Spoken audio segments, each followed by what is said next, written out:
Am I the meanest? Pawn's drunk. Am I the prettiest? Pawn's drunk. Am I the baddest mofo low down around this town? Pawn's drunk. Well, who am I? Pawn's drunk. Who am I? Pawn's drunk. I can't hear you. Pawn's drunk. AKA Mr. Moo Woo Shot himself. Of Harlem.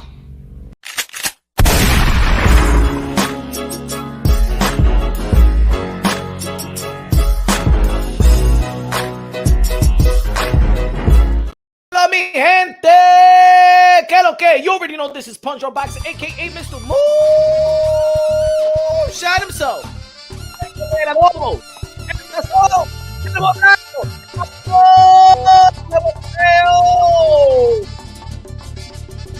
Dímelo, mi gente, my friends.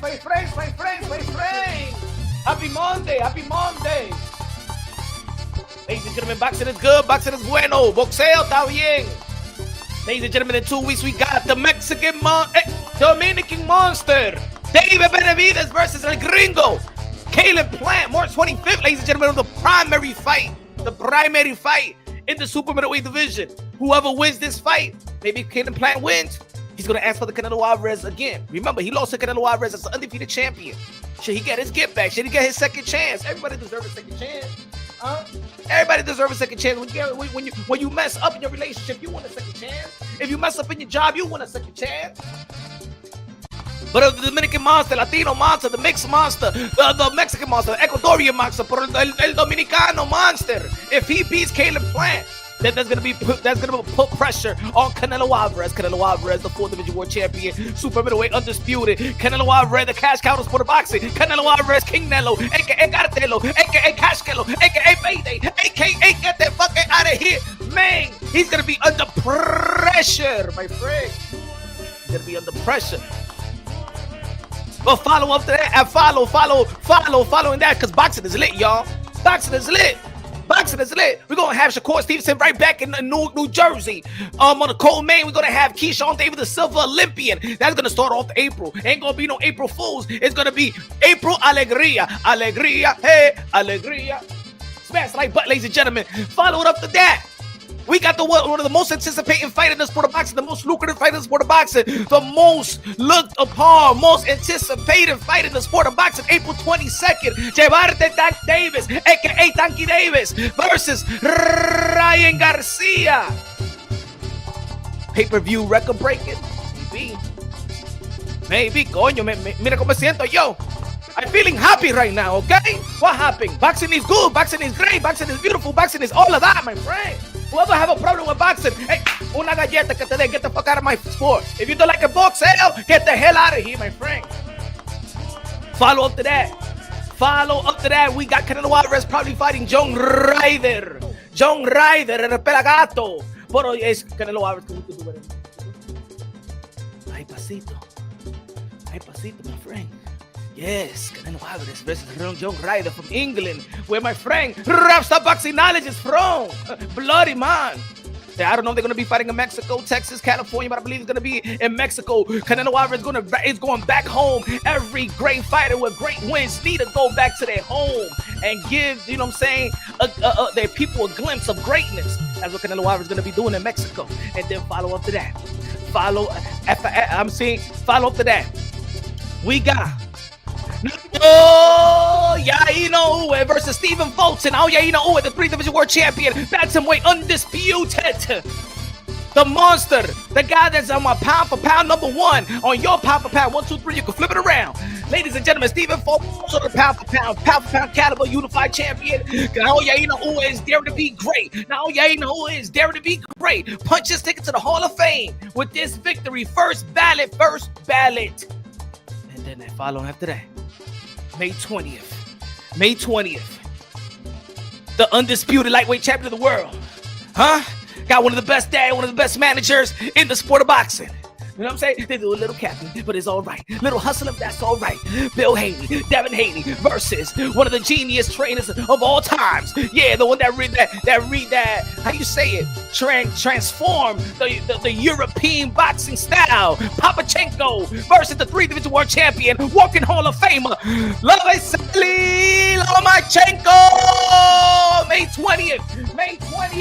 May 20th, ladies and gentlemen. Devil the Dream Haney, Lomachenko. Devil the Dream Haney, Lomachenko. And then follow to that.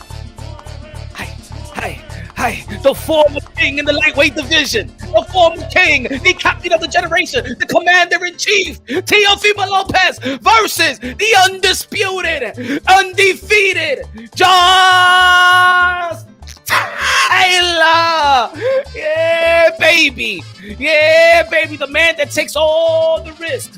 The man that do it all. The man that do it all. You don't know what to expect. Teofimo Lopez sometimes fights to the level of his competition. But when the brights are light, he shows up, ladies and gentlemen. Teofimo Lopez will be the man to be after he get done with the skirt wearing. Just Taylor.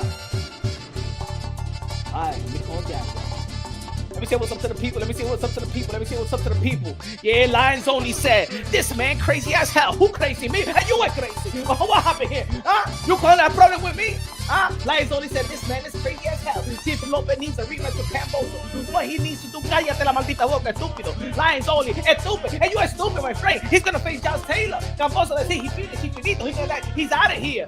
Hey, Teofimo Lopez is going to be fighting the most riskiest fight of his contemporaries. What you talking about, Camboso? Ese tipo que se vaya por la mierda. We got Just Taylor, the scared wary, the undisputed, and you want him to look down to Cambosa. Get the fuck out of here, my friend. No. Steady Gangs in the building. He said, Tank don't want no smoke at 140. He's doing stipulations. Of course, I understand. Making Tank looking weak out here in these streets. Tanky looking weak out here in these streets with the stipulation. I did not. I didn't think that it would be him. It would be him. Dímelo, Castro. Castro said, punch it. I was gone for 2 weeks. Sat out of some fines, and now I'm back. All these haters know that you punch behind what you say to continue. That's all it. Let's go. Jay Ready in the building. Third Simple in the building. Eric Gomes in the building. What's good, my brother? Bomb Squad from Alabama. What's good? Lowe's Backs in the building. Lowe's. Philadelphia's own. Lowe's. New York own. Lowe's. Let's go. El Pastor de Boxeo, the voice of Tio, in the building, a.k.a. the first YouTube that will walk a fighter down to the ring. I'm speaking into existence. Ooh, baby. I already done it with these Andre anyway. Let's go. Randy, one of the members. NE Boxing fans. What's good? One of the members of Ponte Tronque. What's good? Randy in the building. What's good? De lo mío. Hey, Rapstar Boxing Knowledge, the voice of the UK, London, Scottish, Liverpool, Manchester, Sheffield, the man from across the pond. Rapstar Boxing Knowledge. Jackie Hernandez. ¿Te gusta la música? Westside Willie in the building. What's good? The man that makes excuses. Cállate la maldita boca. Westside Willie. Hey, what you say, my friend? Taylor gonna walk him how? Huh? Now Teofimo Lopez gonna walk and then push him to the ground and punch his ticket to the Hall of Fame. Teofimo Lopez, the captain of the generation, the commander-in-chief. What you talking about, Willie? Willie! What you talking about, Willie? What you talking about, Willie? Okay, let's para la música. DJ, my friend. All right, baby. John in the building. What's good, man? What's good? Woo, man. I'm feeling good with boxing, man. I'm feeling good. I'm feeling hype, rejuvenated. Second burst, second wind. Boxing is good. Boxing is great. Boxing is beautiful. Y'all already know I'm only here to preserve the sport of boxing, preserve the modern day warriors, modern day gladiators, the one that put their life on the line for appeal entertainment. You already know the slogan: God first, everything second. Fight plus survive equals true champions. Where brothers and sisters, sons and daughters of the Most High. Go get your shirt if you got it. Go get your shirt. God first, everything second. If you don't want the punch drunk, go get your shirt. God first, everything second. If you want to get the shirt, fight plus survive equals true champions. You can walk down in the street and be like, hey, yo, when they hear God first, everything second, ain't nobody gonna mess with you. Because you know when you got that shirt, God first, everything second. Even your lady know, nah, you come second. Even your kids know, no, you come second. Even your haters know, hey, yo, the devil can't stop me. Let's go. He said Teofimo Lopez ain't playing. Of course not. Ladies and gentlemen, y'all already know we've been talking about this fight, and we're going to be continuing to talk about this fight because this fight is going to bring a lot of eyeballs to the sport of boxing. And this fight, Gervonta Davis versus Ryan Garcia, is going to preserve the sport of boxing. I've been hearing it for too long that boxing is dead, boxing is going to die. There ain't no boxing. Boxing is in a coma. Boxing is in life support. But this fight right here. This fight, I'm going to keep on talking about it each and every day. It's not going to be the headline of every live, but I'm going to keep on talking about it because I believe that this fight is so important to the sport of boxing, to the health of the sport of boxing. But as much as this fight is important and is big and is huge and is lucrative, in the end of the day, as much as this fight, let me put a picture up for this fight. Got to give credit where credit is due. For the people that made this fight, shout out to Oscar de la Hoya, Golden Boy Promotions, Diaz, B-Hop. Shout out to Al Heyman, Steven Espinoza, Showtime, Paramount. Shout out to them. If you hear anybody dissing, it's because they just don't like boxing. They only hear it to bring boxing to hell, something like that. Hold on, let me find a picture. Let me find a picture. Let me find a picture. Let me find a picture. Let me find a picture. Let me find a picture. Let me find a picture. Let me find a picture. Yeah, this fight. Hey, yo. As much as this fight is going to be lucrative, as much as this fight is going to be big, as much as this fight is going to be huge, then I'm sounding like one of my ladies. You know what I'm saying? I'm big and huge. Nah, anyway, as much as this is an important fight to sustain the eyeballs in the sport of boxing and keep boxing its momentum. After this April, the David Benavidez versus Caleb Plant, after the Shakur Stevenson and stuff like that, leading up to this fight is going to be big. They win nothing.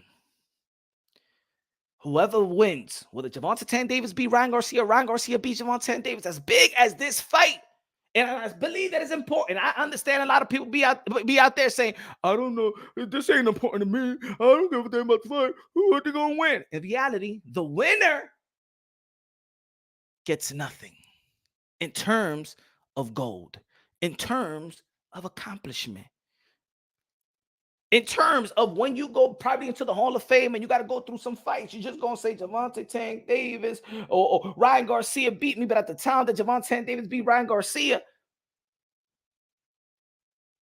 he didn't beat anything. He didn't win anything. Tank ain't win anything. As big as this fight, if Tank beats Ryan, he really didn't earn anything. As a matter of fact, let me tell you like this. Gervonta Tank Davis earned more by beating Hector Luis Garcia because at least he beat a former champion. You understand what I'm trying to say? As big as this fight. So what is going to get Gervonta Tank Davis or Ryan Garcia into the Hall of Fame? Who would they have to go through to get into the Hall of Fame? Who would they have to beat to get into the Hall of Fame? And what is the road that they need to get on so they could go into that destination? What road do they need to take? Who do they need to see? If everybody eventually going to be moving up to the 140-pound division, matter of fact, some of these guys already move up to the 140-pound division. Gervonta Tank Davis already moved up to the 140-pound division. Ryan Garcia already moved up to the 140-pound division. Hey, Devin Haney is contemplating moving up to the 140-pound division because, of course, he rehydrated 24 pounds in one day, in one night to fight Gamboa. He's been saying, and we look at his face, man, he's drained. Tank, drain. Ryan Garcia said, man, you draining me. Teofimo Lopez going to die. He was going to die. So eventually, everybody going to land in the 140-pound division. But who's taking the risks?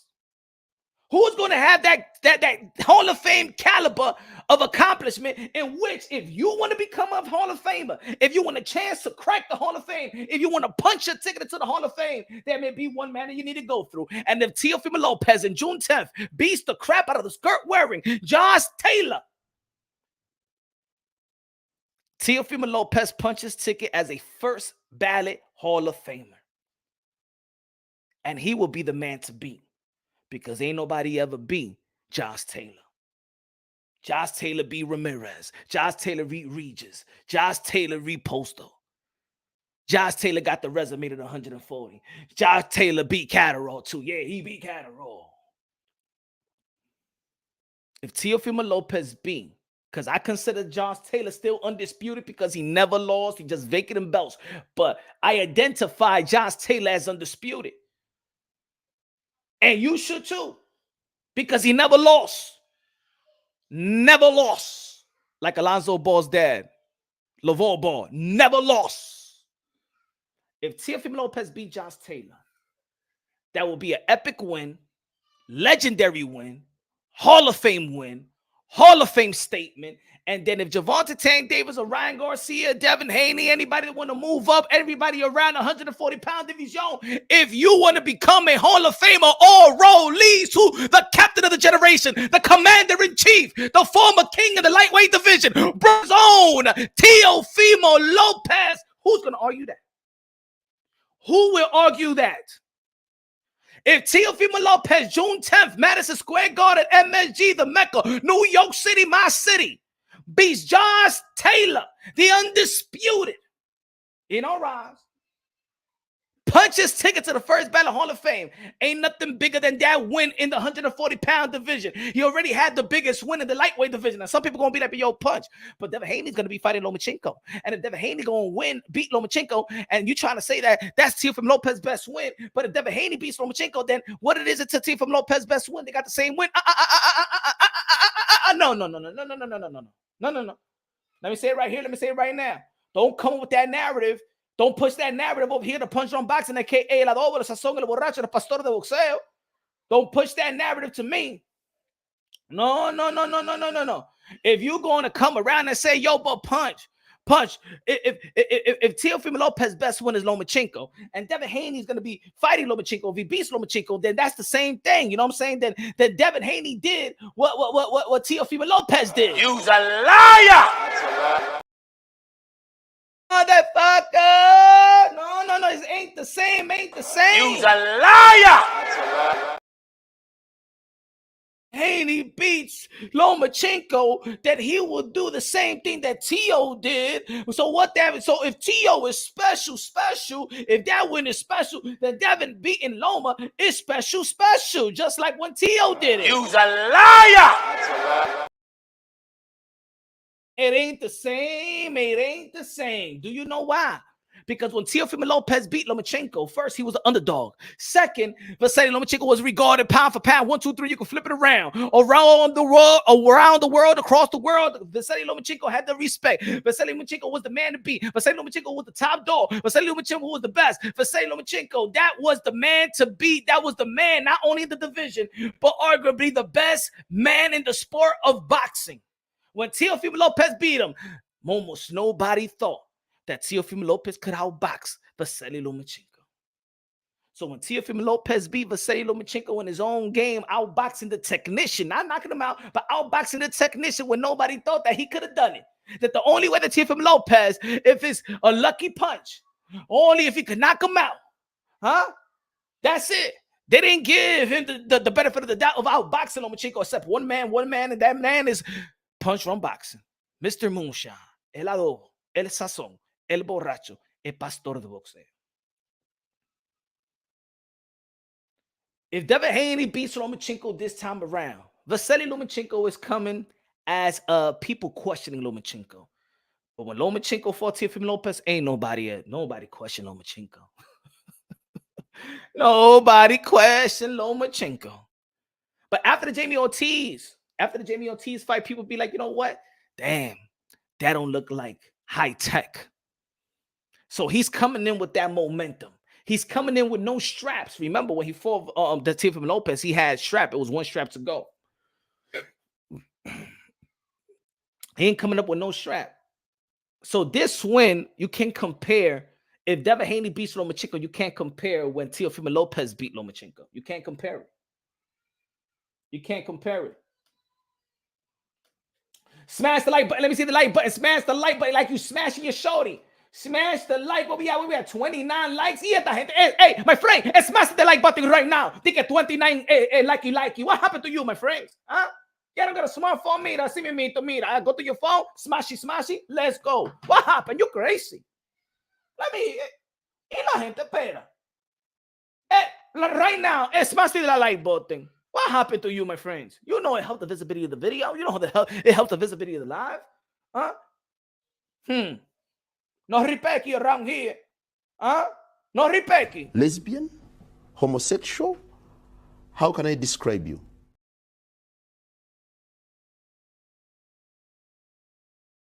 Loma knows that the bigger man is capable of hurting him, and Loma will prepare for that. You gotta give credit. You gotta give credit to Devin Haney for taking the fight, because for real, he's undisputed. He don't really need to take that fight. He could move it to the 140, use one of the belts to be in mandatory position. He could have fought Matias. He could have fought Ponce. He could have fought the winner of he could have put himself in position in the WBA to fight Puello. You know, you understand what I'm trying to say? So you got to give credit what credit is due, because this is a risky fight for Devin the Dream Haney, because after this fight, he got one more fight left. He got one more fight left. In the contract with Top Rank. I don't know if he implemented the rematch clause. Probably that's what it is. He implemented the rematch clause. Maybe. And maybe Top Rank don't want that. You know what I'm saying? When Teofimo Lopez fought for Lomachenko, there was no rematch clause. So I think for Devin Haney to be safe, because this is his last fight with Top Rank, you know what I'm saying? He want that rematch clause in. Because if Devin Haney loses and he don't have that rematch clause, he loses the belt, which means he loses power and he loses a promotional company. And we still really don't know the value of Devin Haney, because he hasn't really fought in his own backyard. You know what I'm saying? We don't know. At least we've seen the Teofimo Lopez headline Madison Square Garden, the little room and the big room. At least we've seen Shakur Stevenson headline Newark, and like he's going to do it again. At least that we've seen Ryan Garcia fought in Cali. At least we've seen Gervonta Tank Davis fight everywhere. So we know their value. We know their value. Even Virgil Ortiz, we know their value. We don't know Devin Haney. We don't know if the zone's going to flip the bill and give him all that money like they did before. That's not going to happen. Top Rank, that money, that ain't going to happen. If you go to PBC, he's probably going to be fighting once every other 14 months. We don't know what's going to happen. So I think that Devin Haney better, you know what I'm saying? He is taking a risk. Hopefully got that rematch clause in. Because if he don't, it's going to be very, very hard to beat Lomachenko and beat the machine. Yeah. Sometimes we got to look at things in a political way. It's going to be tough for Devin Haney to beat Lomachenko and beat the machine. But if Teofimo Lopez beats Josh Taylor, is only one road. One road. Even Devin Haney got to move up to the 140 and fight Teofimo Lopez. Gervonta Tank Davis got to fight Teofimo Lopez if he want to crack of a Hall of Fame, or he would just want to live the moment and get that bag. But we've seen in the sport of boxing that you can lose that bag. We've seen a lot of great fighters lose their money. We've seen a lot of great fighters. Ryan Garcia has been consistent saying that he don't need the belts, that he don't need the straps. But maybe he's young, and maybe he's going to be like, you know what? I got all the money. Matter of fact, Ryan Garcia gets more money outside of the sport of boxing than in the sport of boxing. But let's not forget, Ryan Garcia, you work your ass off. You started boxing at the age of 5, 6 years old. This might be a point that you may change your mind and be like, you know what? I don't want to be forgotten, though. I do want to leave a legacy, because at the end of the day, legacy reigns supreme. You can have all the money in the world, but money comes and goes. But legacy always stays. Legacy always reigns supreme. When you're down, legacy is going to hold you up. When you're down, legacy is going to feed your family. When you're gone, your legacy is going to feed your family. So I want Ryan Garcia to really understand that. I'm all right. I'm cool. He's letting us know what he's all about, what he wants to pursue. He don't give a damn about the belts. The belts don't mean nothing, but the belts do bring some type of legacy. Now, if you could do both, get the cash, get the legacy at the same time, that's beautiful. Floyd Mayweather did it. Canelo did it. Oscar De La Hoya did it. Manny Pacquiao did it. Mike Tyson did it. Let me tell you again about about legacy reign supreme. Mike Tyson fucked up a lot in his life, but what keeps him going? His legacy. His legacy is the one that he can go bankrupt, he can go to jail, come right back out, and he's always good, because nobody ever going to forget about his legacy. His legacy is bigger than him.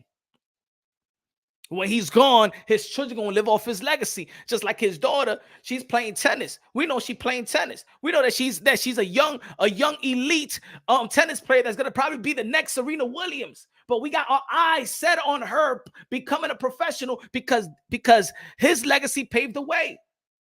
Ali Walsh, his first professional fight, didn't have a great amateur background. Didn't have an extensive amateur background. You never heard of Ali Walsh. But he's got signed an exclusive promotion. Do you know how hard it is? Tell any boxer that you know in your community or whatever. Do you know how hard it is to get an exclusive promotional deal? I'm not talking about somebody, your manager buying a slot in a promotion event. I'm talking about getting an exclusive promotional deal and also advertise on ESPN that you're going to be fighting. Yo, Ali Wash haven't even had a main event, and he is promoted more than the guy in the main event in their respective event. Why? Because Muhammad Ali's legacy reigns supreme. Layla Ali. Because Muhammad Ali's legacy reigns supreme. Ricky Hatton didn't have a long amateur background. First 4 fights he fought national TV. Why? Because of Ricky Hatton. Legacy reigns supreme. Ricky Hatton could pass away, but his legacy will reign supreme. But Ryan Garcia, Gervonta Davis, you doing your ish now. You doing your thing now. I get it. I like it. I love it. But guess what? If you don't put legacy behind your ish, once you retire, you're going to be forgotten.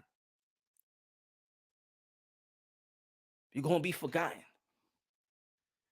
There's no legacy behind y'all right now. And at least I want you to get that, because it's going to benefit y'all and it's going to benefit your offsprings.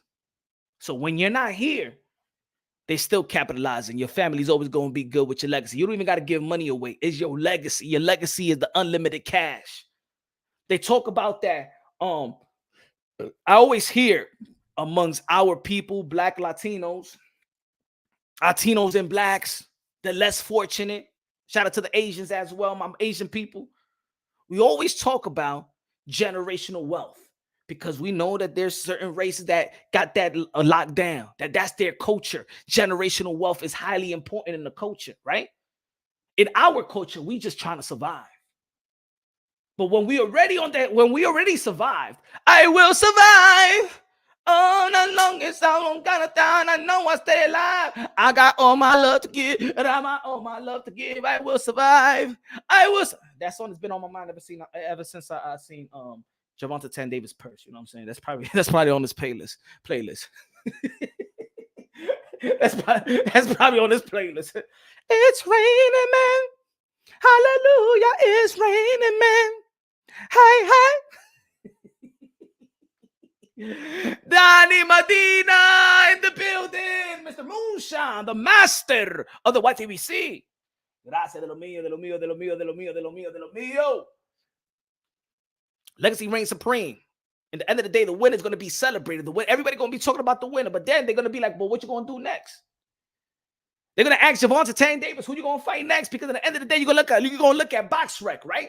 And you're going to look at Gervonta Davis wins or his resume, and you're going to be like Ryan Garcia. And when you watch BoxRec, under the BoxRec, it tells you what belt they was fighting for. Is going to be nothing. Rolly is going to be nothing. Hector's going to be nothing. Gabon going to be nothing. Everything will be nothing. Nothing. For Ryan Garcia, yeah, you beat Gervonta Davis. But the Gervonta Davis, I mean, you can't play the fool. We know he's not the 3-division world champion. We know that. Showtime could tell us anything they want to tell us, but you know that. One of them got to be like, okay, so who's the next? If Ryan Garcia beats Gervonta Davis or vice versa, if they'd be like, you know what, all right, I need this fight, a legacy fight. Who's the guy? Because right after that fight is going to be May. And then right after that is going to be June. And June 10th, Teofimo Lopez is going to be fighting Josh Taylor. And if Teofimo Lopez beats Josh Taylor, you know and I know, whether you're a fan or not, whether you're a hater or not, all road leads to Teofimo Lopez. All roads leads to Teofimo Lopez. Not Shakur Stevenson, because Shakur Stevenson just moved up to the 135. These guys are looking at 140 after they fight. Ryan Garcia, whether he wins or not, he's going to 140. Gervonta Davis, he's already fighting. He already fought 140. Going to be fighting in 136. If he beats Ryan Garcia, and if he wants to, he's going to have maybe a fight with a Shakur. Is that going to happen? I doubt it.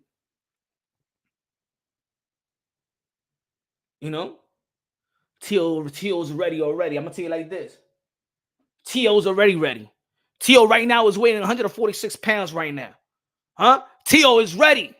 Teo's ready to go, June. Teo's ready to be a champion, ready to be great again. Oh yeah, just like Donald Trump in 2024, he's gonna trying to make America great again. Oh, Teofimo Lopez is gonna be in the top again. He's gonna be top dog again. I'm telling you like that. Mark my words. Mark my words, ladies and gentlemen. Hold on. Let me put the picture up. Mark my words, ladies and gentlemen. The king will be back, and you're gonna have to go through this man if you want to punch your ticket into the Hall of Fame, whether you like it or not, whether you hate him or not. This man is the craziest young fighter in the sport of boxing. Oh, yeah, people want to be like, oh, yo, he's crazy. Oh, yo, Teofimo Lopez is questioning himself. Yeah, he's questioning himself. You know what he's saying? He's saying, if I'm going to question myself, I don't want to wait too long. I got to know what I am. I got to know if I'm great. I got to know if I'm good. I got to know if I'm a legend. I got to know if I'm special. Give me Josh Taylor right now. Fuck that shit. No, don't give me no damn tuna Bobby Arim. Don't give me nothing. I don't want no top 10. I want the top dog right now. Well, you really? How about we just take Barbosa? Man, fuck the Barbosa fight. Let me get Josh Taylor. That's Teofimo Lopez. Y'all want to say, oh, Teofimo Lopez, he's questioning himself. But at least he ain't waiting no long. He ain't waiting too long. He got to know now. I got to know now. Can't overthink this. Let me get Josh Taylor right now. Ain't that a risk? Wasn't y'all making fun? Man, he humbled all these haters. Teofimo Lopez humbled all of you haters. Because all you were saying is Teofimo Lopez is questioning himself. I don't think that Teofimo Lopez wants it anymore. I don't think that Teofimo Lopez. Give me Josh Taylor. Dame ese tigre. Let me get the skirt wearing dude. Let me get that. Good fight. Devin Haney versus Lomachenko. Good fight. But Teofimo Lopez took care of that business 3 years ago. What business he took of? He did Gervonta Tank Davis dirty work. Let me get Lomachenko. You don't want him? I'll take him. Oh, you want me to be the test dummy? But I ain't no dummy. Go look at Teofimo Lopez's resume right now if you got the chance. Tell me when he ever fought a loser. Even in his debut, he never stacked his resume since 2018. He's been fighting guys that have 1 or 2 losses. Since 2018, Teofimo Lopez has only 4 guys with 1 loss, undefeated. They ain't stacked this guy up. Nah. He ain't take the easy way. No. Not Teofimo Lopez. And this is why I say he's the captain of the generation, the commander-in-chief. We talk about the young hungry lions in the sport of boxing. Let's not forget that Bruce Ennis even started his career before Teofimo Lopez. Let's not act that Teofimo Lopez and Ryan Garcia didn't start their career in the same year. Let's not act like all these guys didn't start their career in the same year. Let's not act like even Arnold Barbosa, where people trying to shame Teofimo Lopez. Why he don't fight Arnold Barbosa? Started his career 3 years before Teofimo Lopez. And let me know what Teofimo Lopez accomplished, and let me know what everybody else accomplished. Let me know. You forget, huh? Dímelo de lo mío, tío, es un orgullo hispano. And he boxing fan in the building. Let me know. Look at his resume. Huh? He ain't stack his resume. He ain't stacking to go to an easy-ass place or Mexico or something like that just to stack it up. No. That's not what Teofimo Lopez did. Let's not forget that Teofimo Lopez won the Olympic trials, the U.S. Olympic trial. Let's not forget that Teofimo Lopez is an Olympian as well. Let's not forget about that. Let's not forget that Teofimo Lopez had no hype coming in. He ain't had the hype with the entourage or with co-signers like Floyd Mayweather, like Andre Ward, like Crawford, giving it to Shakur Stevenson and Devin the Dream Haney, having people around him like Roy Jones Jr., Zab Judah. Nah. It was just him and his dad. And to this day, people be like, yo, they gotta fire his dad. He gotta fire who? The man that built this kid? Fire what? No. Teofimo Lopez Sr. is here to stay. I told everybody he's here to stay.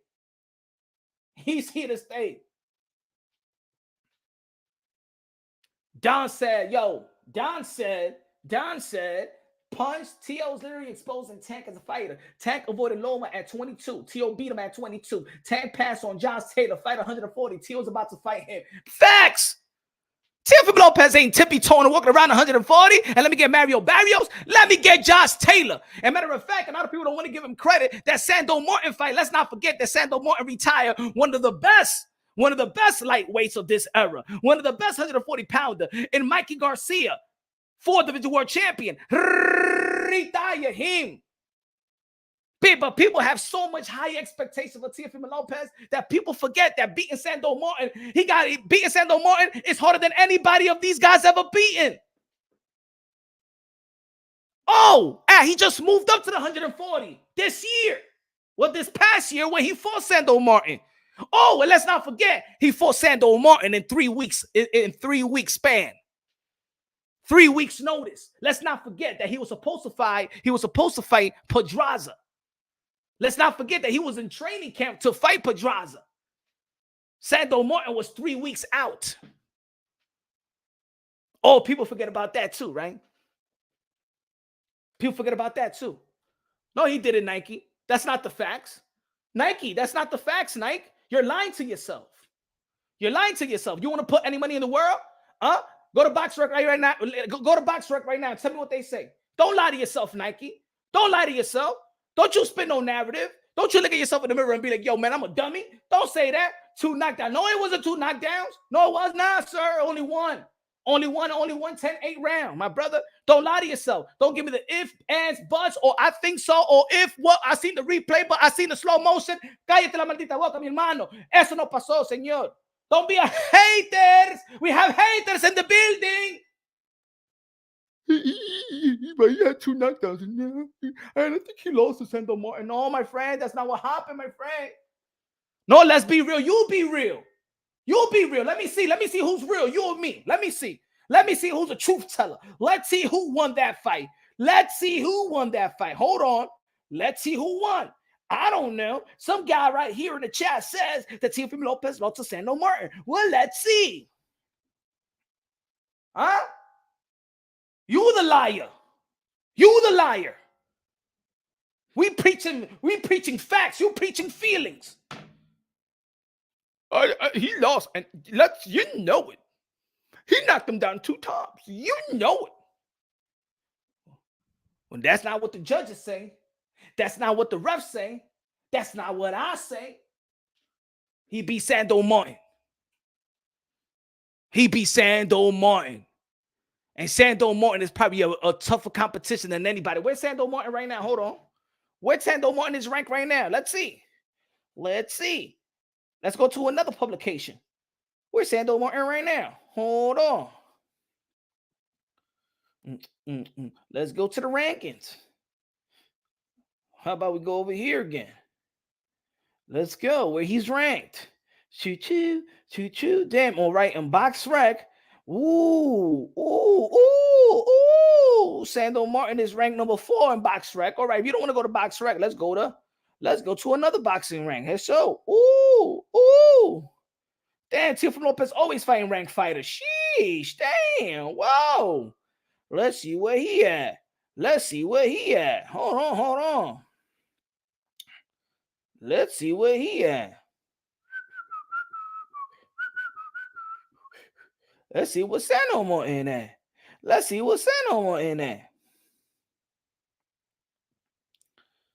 Sandor Martin. Then in the WBC, he's ranked number 2. In BoxRec, he's ranked number 4. Smash the like button, ladies and gentlemen. Smash the like button. That's what I'm talking about, real. Teofimo Lopez beats Josh Taylor. And if he beats Josh Taylor, now all you haters going to be like, shh. Every time we think that Teofimo Lopez is going to drop from the face of the earth, here he goes with a big win. And now he's the man to beat again. That's what Teofimo Lopez is doing, always raising the bar. Teofimo Lopez always raising the bar. Like he did in the light division, always raising the bar. Like he about to do in the 140-pound division, always raising the bar. And now your favorite fighter got to live up to that. Because then, Anything less than Teofimo Lopez beating Josh, everything is less. Everything is mediocre. You got to beat now Teofimo Lopez because he beat the guy. To be the man, you got to be the man. Josh Taylor's undefeated. And his resume speaks for itself. I would love to see Teofimo Lopez at Regis Progress. But Teofimo Lopez beating Josh Taylor is a bigger win. It's the biggest win in 140. And eventually, all these guys are going to be moving up. Teofimo Lopez is going to be the man to beat, whether you like it or not. You want to punch your ticket into the Hall of Fame, you're going to have to go through Teofimo Lopez. You want to punch your ticket into the Hall of Fame, you got to beat Teofimo Lopez. That's it. If Gervonta Tank Davis want to punch his ticket to the Hall of Fame, he will have to beat Teofimo Lopez. And Teofimo Lopez, June 10th, beats Josh Taylor. If Ryan Garcia want to become a Hall of Fame, you got to beat Teofimo Lopez. If Devin Haney want to become a first ballot Hall of Fame, he got to beat Teofimo Lopez. Anybody from their name, from that little plot, from that little play, their contemporaries, you got to go up there and beat Teofimo Lopez. Those are the facts. Because you can't go lower than that. You can't go back to the 130 pounds. You got to go to the 140. You're going to have to see Teofimo Lopez, and you're going to have to beat him. Yeah, if T.O. beats Taylor. What's the biggest win in 140? What's the biggest win? To beat Josh Taylor. And if Teofimo Lopez beat Josh Taylor with the resume that Teofimo Lopez is going to be having, Josh beating Josh Taylor, Sandor Martin, Lomachenko, Richard Comey, Nakatani, and it's the time that he fought these guys. It's at the time where he fought these guys and where were they at. Don't worry, Punch Drunk. I get Senior Lopez cup of coffee when he comes to the UK.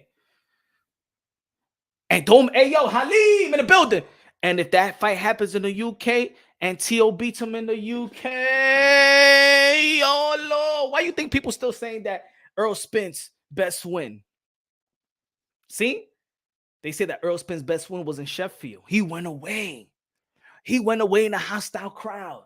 What they say about Diva Haney? Oh my God, he went away. Almost went away without his dad. Wow, he went to Australia. Wow. If Teofimo Lopez go to the hostile crowd and go to the UK and face Josh Taylor and beat Josh Taylor.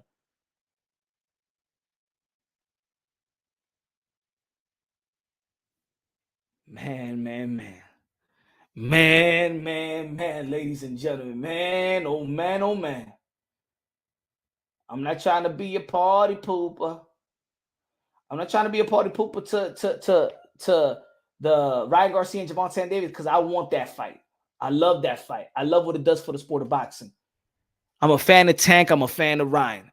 I think the offensive display they're going to exhibit, they're going to showcase, is going to be awesome. I think this fight is going to be awesome. I think the crowd is going to love it. I think the people going to love it leading up to the fight. I think when it becomes fight week, it's going to be probably one of the best week in Las Vegas history.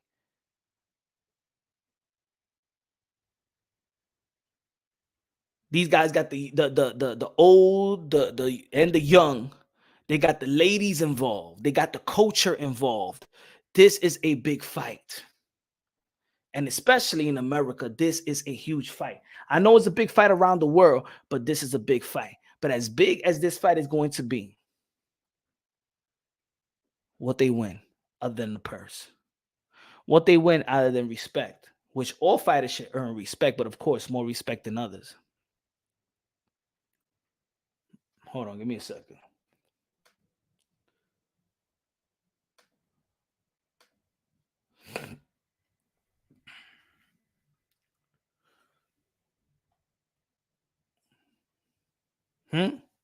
Tell me, folks. I'm not lying. As much as this is going to be a big fight, what would they win? I know what they're going to win.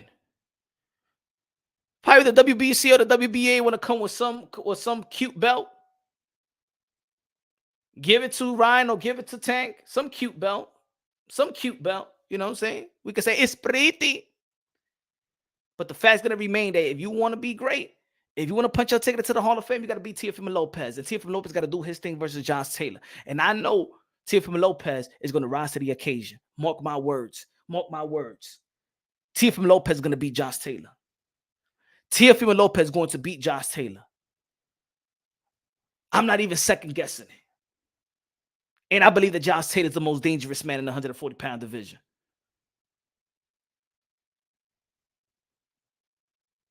But Teofimo Lopez right now, if you thought that he was serious about Lomachenko, if you thought he was locked in with Lomachenko, he's double that with Josh Taylor.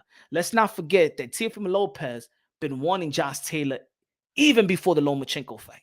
He was calling out Josh Taylor. Let's not forget, they've been eyeing Josh Taylor for a long time.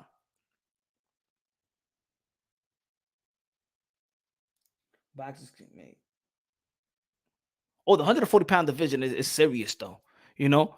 But this is the fight that he punched his ticket into the Hall of Fame.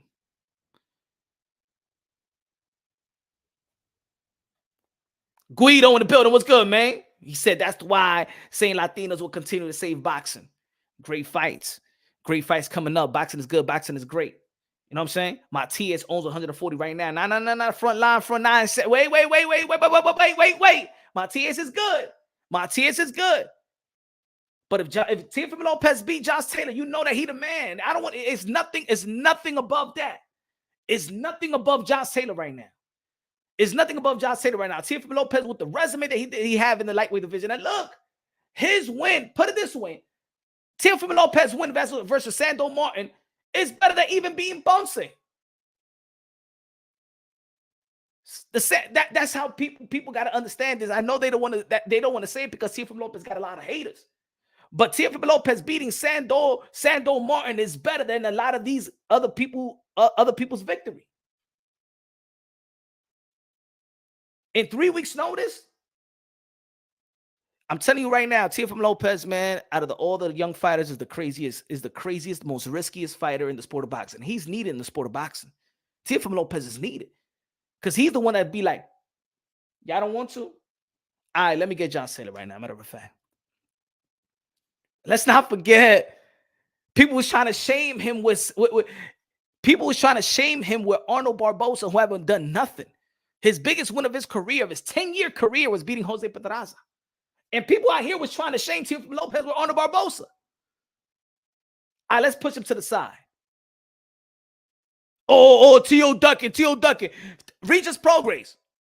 T.O. Ducking. T.O. You ain't shit. T.O. What you gonna do now then? What you gonna do now? You don't want to fight Barboza? You don't want to fight Regis Progress? What you gonna do now? You ducking. Look at you. Yeah, I'm gonna fight Josh Taylor June 10th.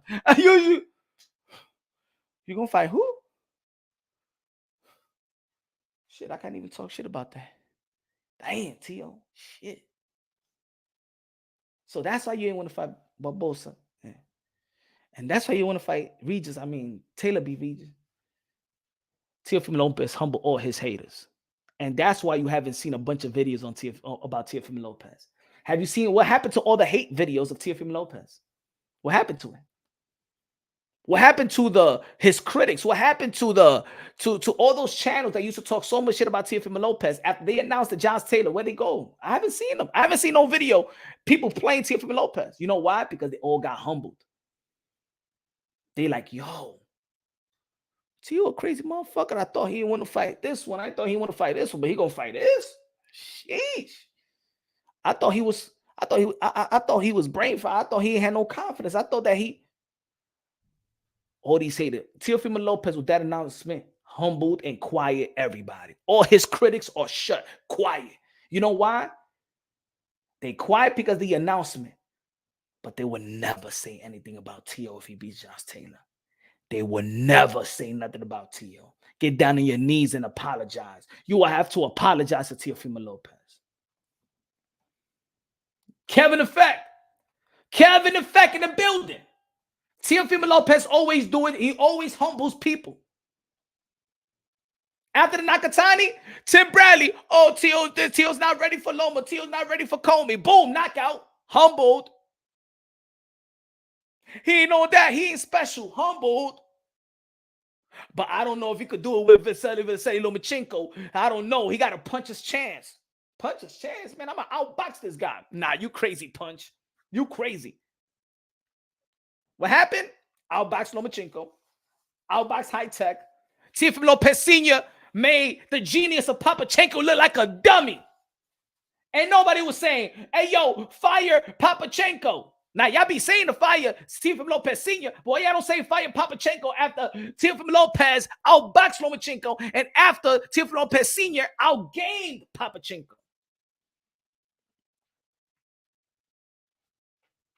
Kevin Effect in the building, what's good?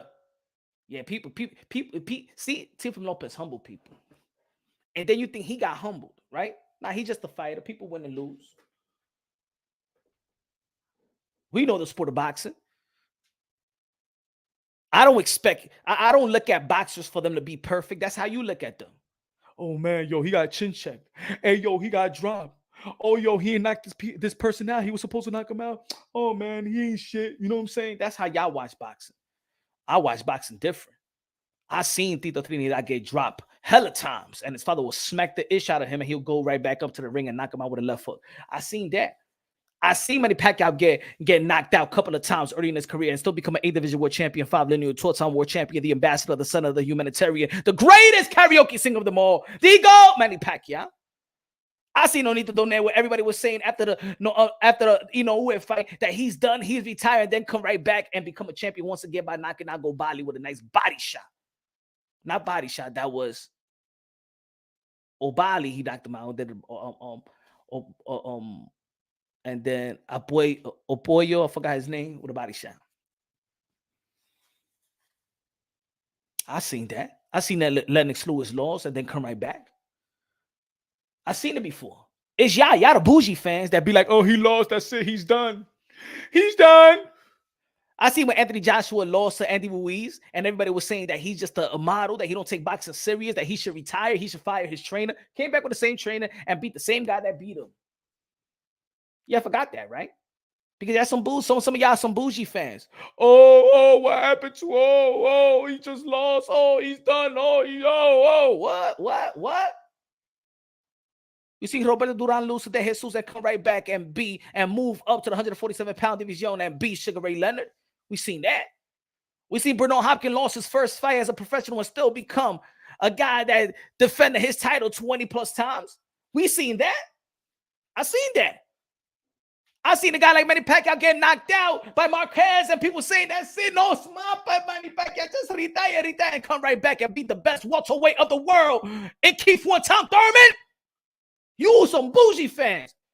If you think you lost respect for Tio, you jumped out the wagon, you don't think that he's going to be great? You don't think he's going to show you he's going to be great again? I got something. He got something coming for you June 10th. June 10th, he's going to beat the hell of that skirt wearing, flute playing Josh Taylor. He going to beat the crap out of him. Bruv.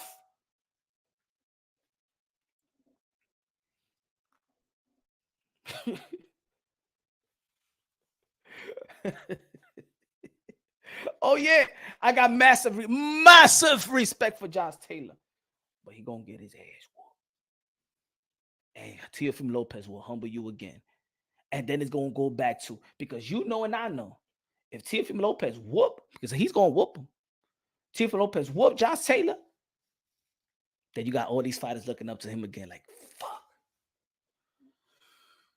Now I gotta hear this Teofimo Lopez. I gotta go after Teofimo Lopez. I can't because anything I'll do in 140 is less than what Teofimo Lopez did. You understand what I'm trying to say? When Teofimo Lopez beats, I ain't say if, I said when. When Teofimo Lopez beat the skirt wearing, flute playing, the Roddy Piper lookalike.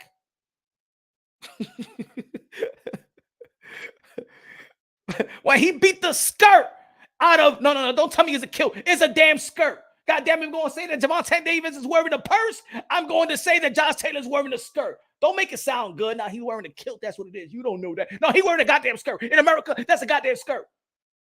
And when he got married, he had a little mini skirt, too.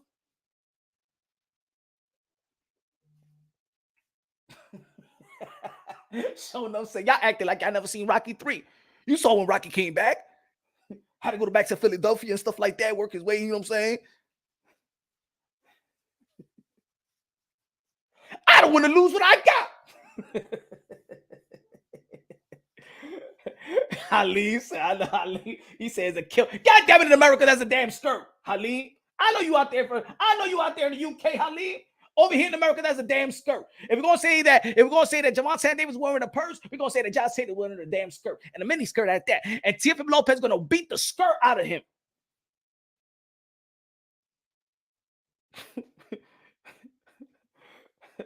He's gonna beat the skirt out of him. I dare him come to the ring with that skirt.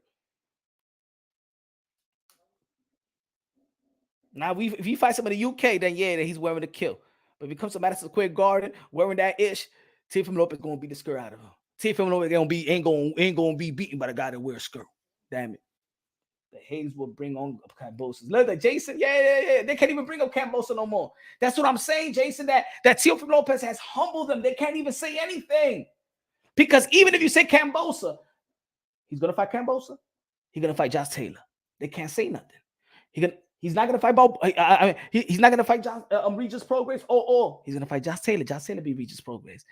Is no bigger winning 140-pound division than Josh Taylor. With the knee-high socks. HLD in the building. He said kill, scare, same shit.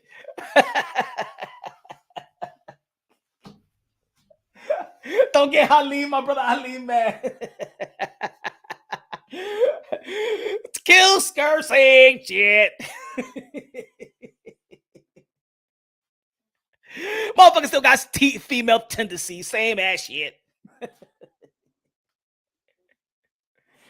How you gonna get married? Both of them had a skirt. His wife and Josh Taylor had a skirt when they got married.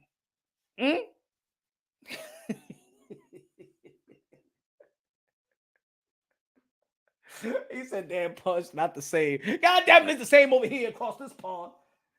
I'm gonna say, you want me to give you a test? Halim, you want me to give you a test to see if I bring my daughter right now and I'm gonna put a picture of Josh Taylor with the kill. If my daughter says that's a skirt, it's a skirt. A deal? I'm gonna put a picture of Josh Taylor with, I'm gonna say the kilt.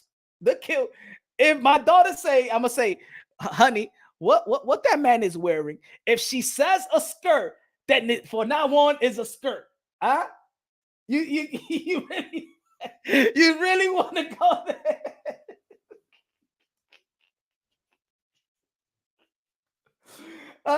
You really want to go there, Ali? You really want that test? Tank getting ready for jail with that person. That's what I'm saying. Tank. Take that purse off, man. I'm telling you, Bubba gonna be looking at you and stuff like that. I'm telling you, all these motherfuckers in jail are looking at Tank Davis with that green purse. You better bring that green purse and shit like that to jail. Fuck that. Motherfucker gonna come over here. Watch. They gonna put him on a bunk. I put him on the top bunk. You know what I'm saying? Matter of fact, OC, we don't need no bunk. We only need one bed in the cell. Because that's all it's gonna take. Bubba in jail looking at Gervonta Davis, telling OC, hey, yo, see that little midget? Bring him to my cell. Tell the warden that we don't need two bunks. Only one is enough.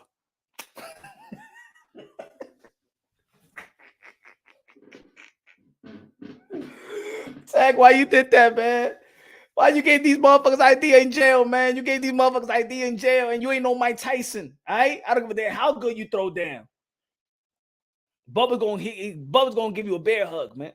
He's gonna give you a bear hug, bro. Oh, man, he's gonna give you a bear hug, man. They could have played that with Mike Tyson. He's a big boy. I don't want this pork chop. I want his purse. Bring me that little midget with the purse. Imagine when he go to prison. Yo, what's up? Hey, yo, bring Tanky over here. Yeah, man. I know he got a lot of monies in his commissary. Hey, yo, Tanky. Yo, my name is Tank. Motherfucker, I say your name is Tanky. All right?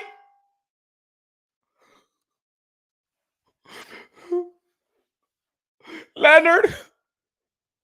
Calvin. Kenny. Where's Leonard? He usually speaks for me.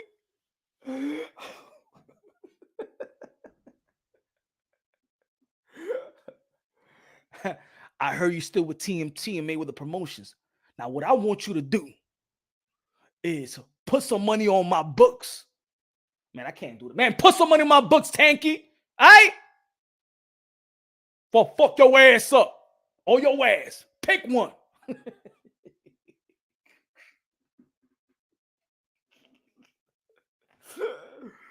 Oh, shit. Leonard. Please, can you talk to the lawyers, man? I just want to get house arrest, please. I said, put some money on my books. Can you call Floyd? I know he be spending money over there in girl collection and stuff like that. He just put like $30,000 in Bubba's book. Who the fuck is Bubba? Just put $30,000, Bubba. I give you his DIM number. Shit, hey yo, if the Iranian, what would you call it? Iranian, what you call that the white gang in jail? The Aryan brothers. If the Aryan brothers had what's his name? John Gotti on lock. If the Aryan brothers could have John Gotti on lock, then Gervonta Davis, they're gonna get this motherfucker on lock.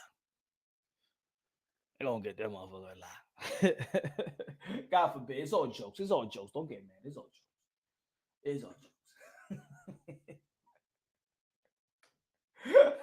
They're gonna say esta manguera para esta. Tanquisto. Tanquisto, ven para acá. Come over here. Ay, se lo van a comer.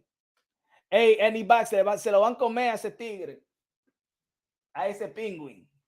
Put some money in my books so I could go down to the property and get my sweat. Yeah. Put some money on my books. All right?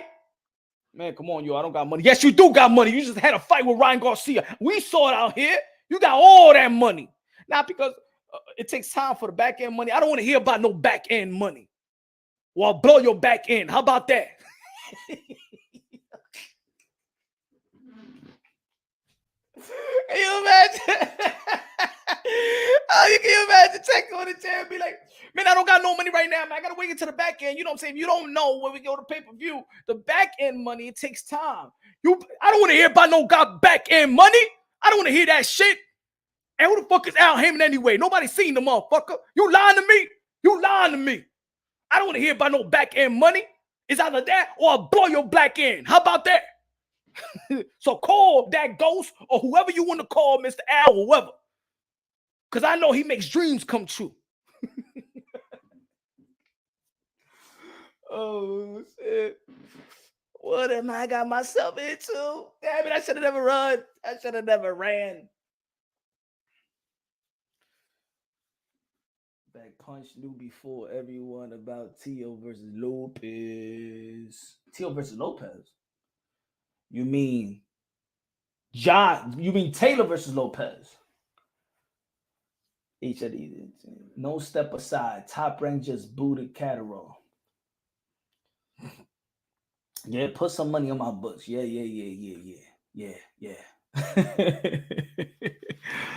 But look, again, boxing is good. Boxing is great. All jokes aside, man.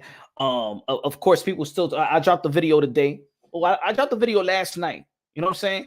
And again, look, I'm saying it again. I even told Teofimo Lopez myself. I said his legacy fight is Gervonta Davis. I didn't even think that he agreed, but he asked me, "What you think is my legacy fight?"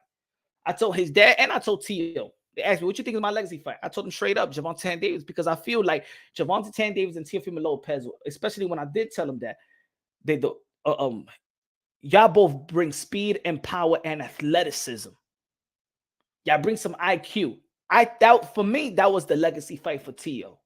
I thought it by the time that is the 1 and 2, the last man standing, in my opinion, was Teo and Gervonta Davis. I believe that the most rivalry fight is actually Ryan Garcia versus Devin Haney, because of course they got so much history in the amateur circuit. So I thought that, and I did a video a long time ago, a long time ago that Devin Haney and Ryan Garcia is the rival fight, the most marinated fight since the amateurs. I'm gonna tell you like that. They're the one that got the most history. But I think that Tank and Teo was going to fight. Like, it's going to be like the fight. That's the legacy fight that I said for Teo. And it might happen. It might happen, but we're going to see. Ryan Garcia, you know what I'm saying? I did a video earlier, and I don't want people to get mad. This is just the truth. I could be comedic about certain things, but this is I'm very, very serious about this.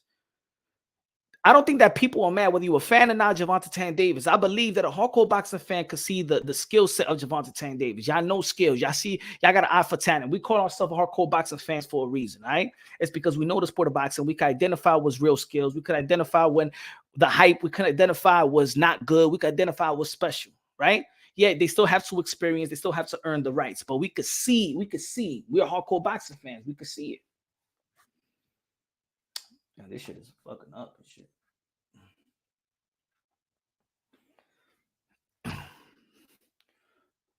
Acting like a gypsy queen. But what's happening on this stuff? Let me see if I could just switch it up here.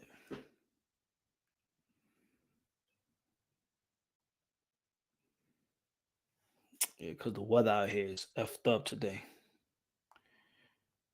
Let me see how the weather is. This thing is going in and out. Sheesh. Then tomorrow, it snows all day tomorrow, right? Man. It's going to get warmer next week. That says it's going to stay in the 50s. That's what it is. But like I dropped a video earlier today, and I said what I said, about Gervonta Tank Davis. It's not that I don't think that people hate Gervonta Tank Davis. I think that people didn't expect this from Gervonta Tank Davis. I think people didn't expect Gervonta Tank Davis to have the stipulations. And that's what it is. HLD said Ryan has very good chance to throw a monkey wrench on any future legacy fight involving Tank. First, want to make a mistake, gets KO. Yeah, man. I agree with you, HLD, my brother Boricua in the building. I agree with you, HLD. I think it's a 50-50 fight. To me, it's a 50-50 fight. Who's going to neutralize who? I believe that both of them got the speed and power, got the intellect to find the openings. That's what I know. Both of them is going to get tagged. But like it or not, both of them are going to get tagged. It snows in Colombia too, if you know what I mean. Yeah. Ryan being Tank is better for boxing. Tank is scared to go up and risk. He said in the interview he's tripping on Ryan. Yeah, maybe. You know what? That's actually, you know what? That could be a nice video too, man. Ryan beating Tank is better for boxing. You know what? I might have to do that video. Word of boxing. I might have to do that video because it's true. It's true. That statement could be accurate. Put it that way. Let's say not true. That statement could be highly accurate and highly respected.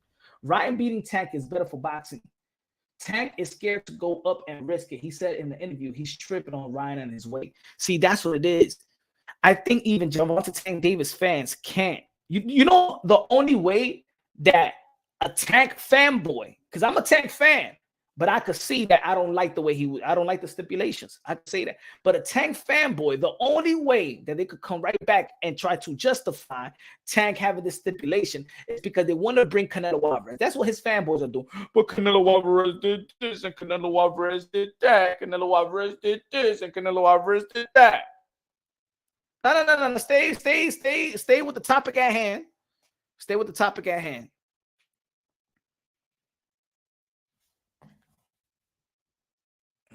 Let me see if this works better, guys. Hey, man, it's bad. The Wi-Fi is bad right now. At what time the secondary? In the morning. It's the weigh-in is always like around in the morning between 8 and 10. HLD is between 8 and 10 o'clock. So he's gonna be all right. But the thing is, see, people be like, oh, that's nothing, in the morning. Yeah, but remember, he has a fight, so he even got to watch what he eats. Can you imagine you eat a bunch of shit and then you got to go take a shit? So even on fight night, you gotta eat very, very smart. So I don't even think he's gonna be rehydrated the way he wants to be rehydrated, because he's gonna have to fight on that same night, on that same day. So he got to be very smart on what he puts in his body. So by the time he fights, remember, you're not going to eat at 7 o'clock or 6 o'clock. So he's gonna have to eat very, very early, and he has to eat a very smart meal, because you don't want to have an upset stomach. You know, even in fight days, you eat very, very light. You know what I'm saying? You eat very light, probably eat a piece of chicken with salad or vegetables or something like that. But you can't eat sloppy. You can't eat, because now you're going to upset your stomach, because remember, you've been cutting all this time. So even when Ryan Garcia, I think he would need to eat right after. And it's hard because now he's going to have the second weigh-in. It's tough. So you got to watch what he eats after the weigh-in, and then he got to watch what he eats throughout the day. And he's not going to be able to rehydrate the way that he wants to rehydrate.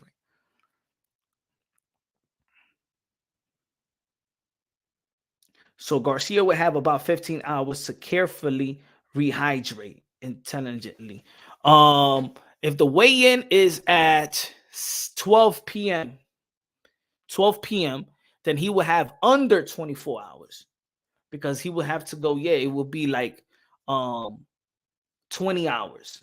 It won't be a full 24 hours. It will be like 20 hours, depending if it's, the rules, because the only belt federation that have these rules is the IBF. But they said already that's going to be in the morning. Usually they do it around from 8 to 10 o'clock a.m. They do the second day weigh-in, and then you got the full day. They usually do it from 8 to 10 a.m.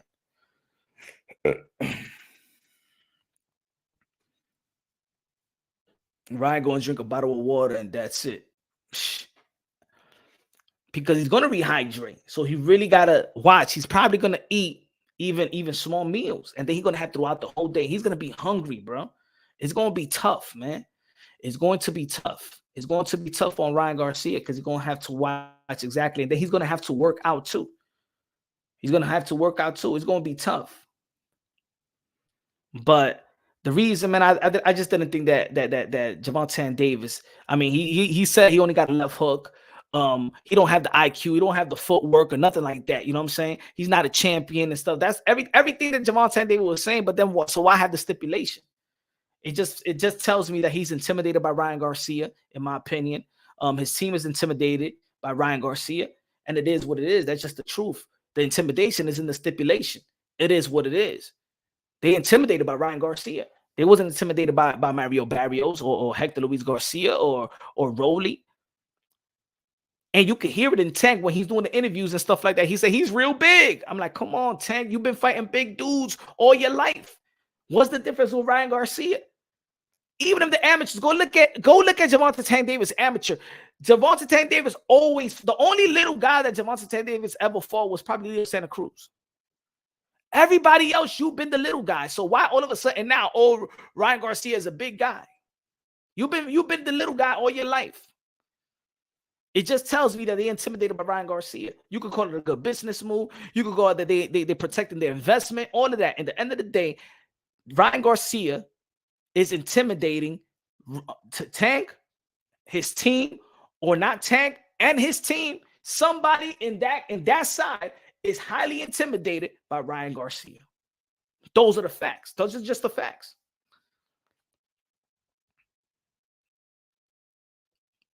But how big is this fight? At the end of the day, if they want to become a Hall of Famer, they're going to have to go and fight Teofimo Lopez. Hopefully, Teofimo Lopez beat Josh Taylor. It is what it is. That's facts, Punch. So, yo, man, I'm going to time out because this Wi-Fi, it's been raining all day. It's kind of like, messing up. Let me see how it looks.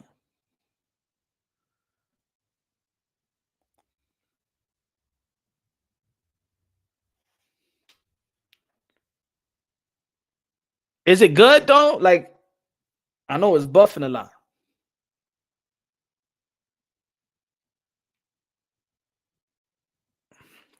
That's what I see Tank going up at 140 and fighting them boys. What he's going to do, have rehydration clause with everybody at 140. Exactly, right? Exactly, man. I don't know. I think a lot of I just didn't see this coming. I didn't see this coming from Gervonta Tank Davis, bro. I just didn't expect this from Gervonta Tank Davis. I didn't expect this. Mr. Moonshine always working hard. You already know Danny Medina. You already know. Good looking now with your support, Danny Medina, always, man. Everybody and boxing, and you'll become a member to the channel. HLD, my brother. What's good, man? Haven't seen you in a while, my brother. How's everything? How's the family, man? Halim in the building. What's good, man? Shout out to all the members. Shout out to all the people that contribute to the channel. The intimidation is in the stipulation. Word, you feel me? The intimidation is in the stipulation. That's the slogan of this whole fight. The intimidation is in the stipulation. You can't run away from that. You not into Gervonta Tank Davis is not intimidating. Ryan Garcia knows his people. They all looking at Gervonta Tank Davis like you're scared. That's the way that you're looking at it. That's the way that Bernal Hopkins is looking at it. Like that's how Oscar De La Hoya is looking at it. That's how everybody from Ryan Garcia's side is looking at it. Like you're the third one. I'm the one that's supposed to be scared. I'm the one that's supposed to be having the image of the pretty boy, the guy that's supposed to be scared of the guy from the hood and stuff like that. That's why you keep on saying be more, yeah, be more. What that's supposed to mean? You ain't putting no respect on be more like that. You know what I'm saying? Be more. I fight whoever, whenever, however. Man, I don't give a damn, bro. Like that. Of course you feel that confident. Yeah, I'm gonna go and knock you out. Yeah, you trying to win before the fight. You trying to win before the fight. With all those skills in Tanner, with all that power, Gervonta Davis hit like a middleweight. That's what they say. Gervonta Davis hit like a middleweight. Gervonta Davis is special. Gervonta Davis is the threat. Gervonta Davis is the most dangerous. Gervonta Davis is the most athletic. Gervonta Davis is the most gifted. So why all that needs a stipulation? Why all that needs an advantage? With all of that, you still need an advantage? With all of that, you still need an advantage? That's, as a Tank fan, that I always say that Gervonta Tank Davis is special. That didn't sit well with me because I didn't expect it from Gervonta Tank Davis. I did not expect it. And I don't give a damn. His fans should understand what we're saying. His side, his camp, his peoples, don't be mad at Pawns. Don't be coming with the, yeah, we're not going to give this guy media credentials because of what he's saying. No, we keep it real. Tank is special, but he don't need that stipulation. People are disappointed of the stipulation. It's not hate. People are disappointed.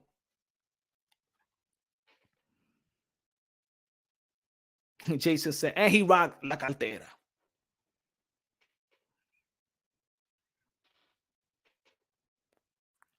Teofimo Lopez now, man, I'm telling you like this. Teofimo Lopez is going to be the man to beat. As much as all these are big fights, these are big fights.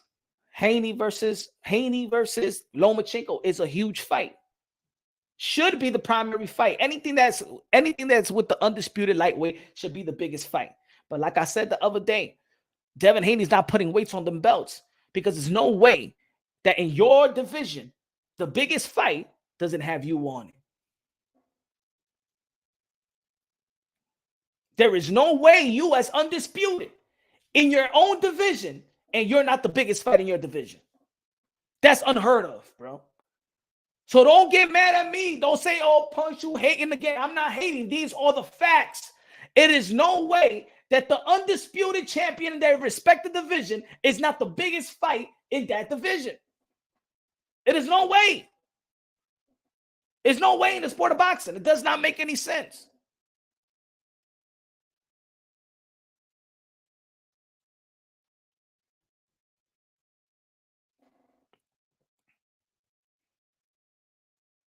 And Anthony Joshua is training in USA, I think in Texas. There's no way, folks. I don't care how you want to cut. I don't care if you say you're hating. No, the truth hurts.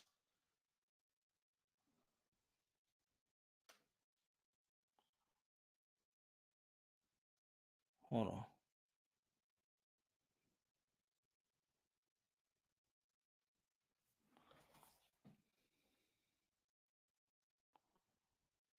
Hold on. You can't handle the truth. Motherfuckers can't handle the truth. That's all. Can't handle the truth. Don't be mad at me. Or you're gonna make a video. We're going to make a video of Tank. I think I'm gonna have to make that video, John. Teofimo all day, every day. The captain of the generation, the commander in chief. Teofimo all day. Everything's gonna lead back to Teofimo Lopez. Everything gonna go lead back to Teofimo Lopez. It is what it is, man. But Teofimo Lopez, the biggest fight is Teofimo Lopez and Josh Taylor. The riskiest fight, the craziest fight. He's always raising the bar, and anything that y'all do is second to Teo.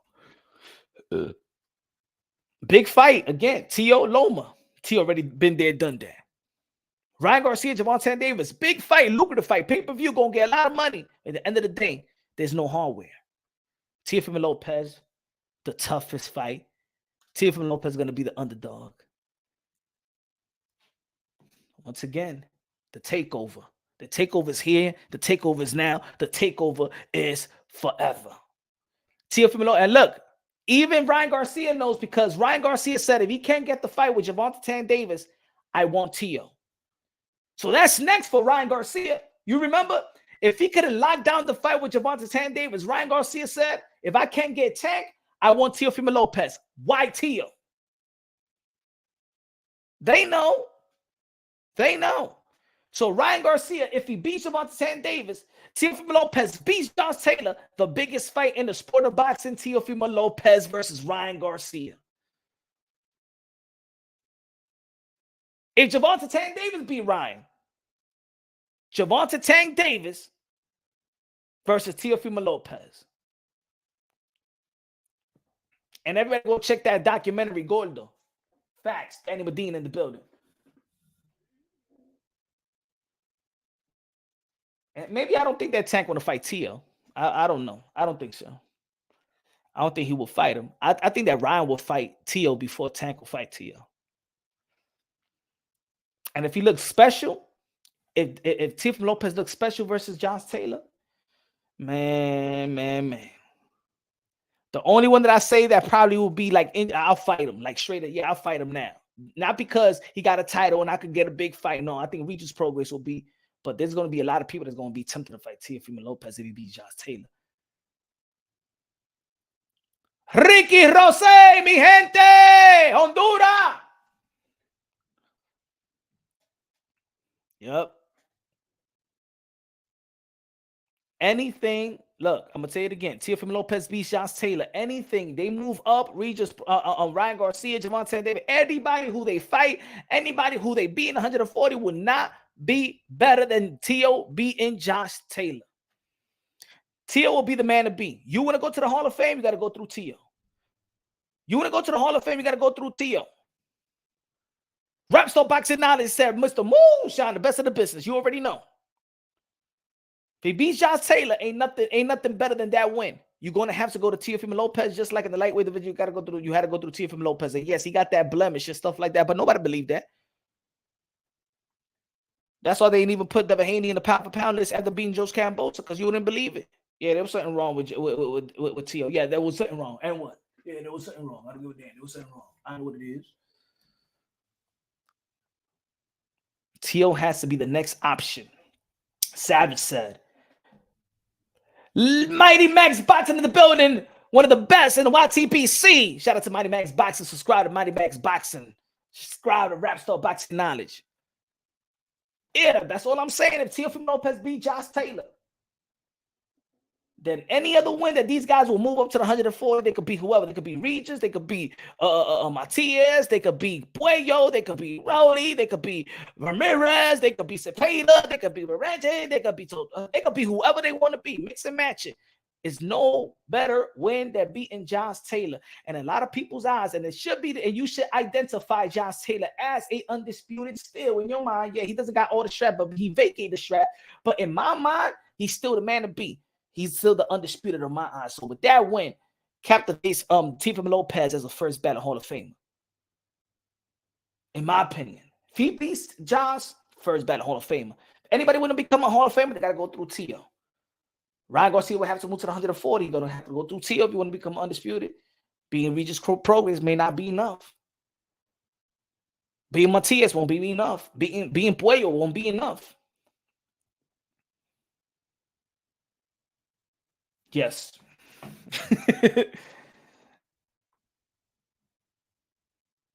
Damn, this shit is freezing like crazy.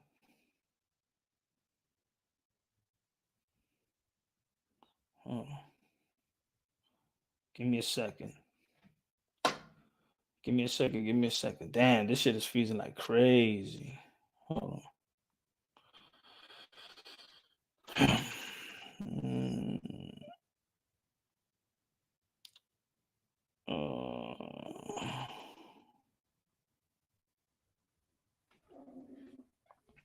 Who would have the biggest career boost with a win? With a win or a downfall with a loss? Ah, man. If Ryan Garcia loses to Tank, it's like, did it even start? I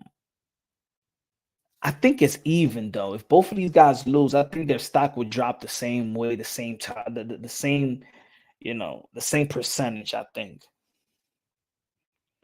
In my opinion.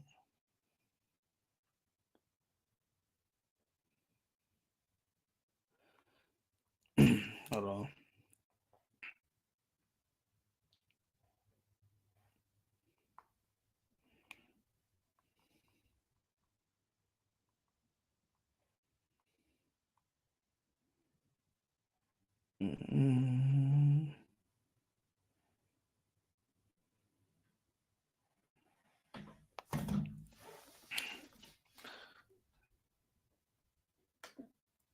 If y'all want to join in, if y'all want to join, I send the link in the community section. But the Wi-Fi is effing up like crazy. So I don't know if I try to let me see if I try to do it off my phone better. Let me see if it works better like this. Hold on. Let me see if it works better like that.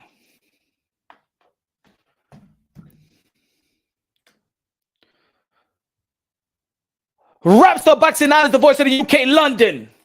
What's happening, bruv? How you doing, brother?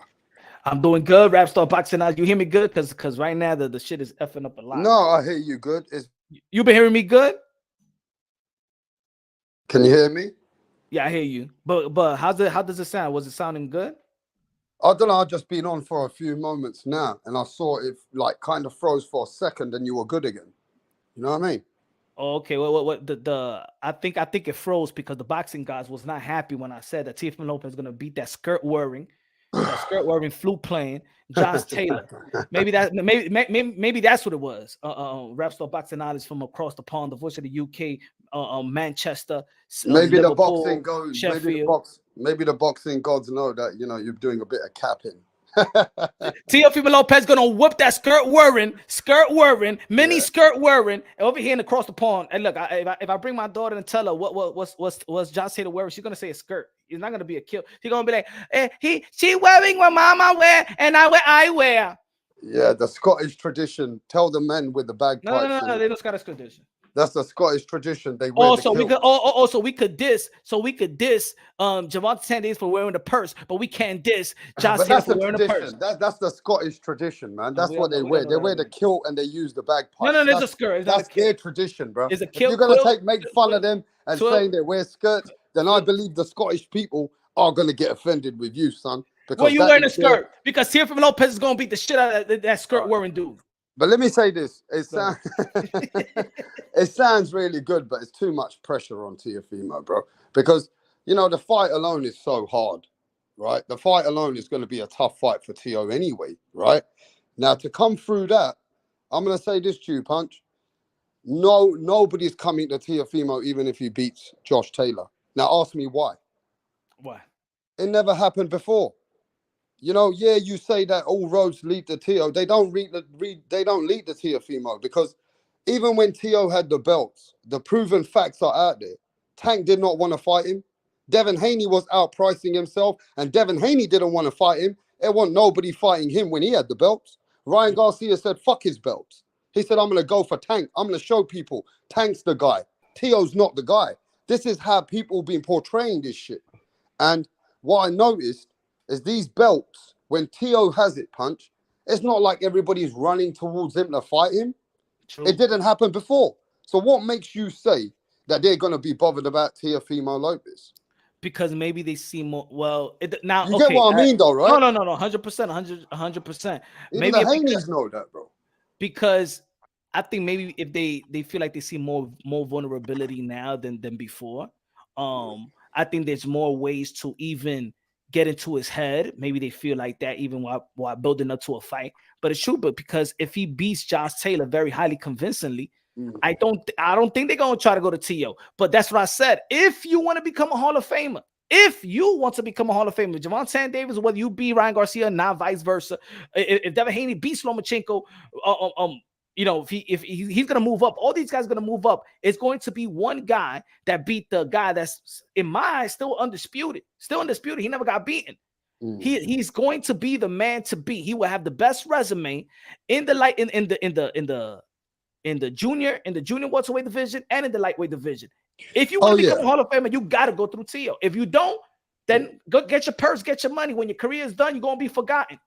Look, I think you're right about that. If Teofimo beats Josh, you know, that's going to give him the Hall of Fame status already.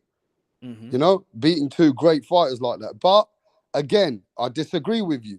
Nobody's going to be coming after Teofimo Lopez. It never happened before. They'll try and look for other avenues because also, if you're in the Tio business, I don't want to sound bad, but the Haneys didn't want to be the B-side towards Teofimo. But when it came to Kambosos, they were dancing and they were happy to do the B-side and even fucking give everything up to fight Kambosos. They wouldn't have done that if it was Teofimo Lopez. Facts. But HLD let me get out HLD in the building. Yeah, I'm going to get out of here. I'm going to let you speak to Mr. Faggot. I'm out. Peace.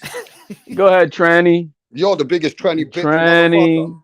Tranny. Yo, man. Are you wearing a kilt? Pussy. Are you wearing a kilt? 70-year-old pussy. Are you wearing a kilt? I'm sorry. It's a skirt, kilt, skirt. People's channels like a fucking no good piece of shit. What channel, man? You got a channel? That's good. You got a channel? Because Godfather's coming. Do you got a channel? Like you. Yo, Punch, this crackhead's got a channel? Holy shit. Channel moving on up. HLD, you gotta oh my God, there's a lot of crackheads out there, man. I'm sorry, bro. That's what it is.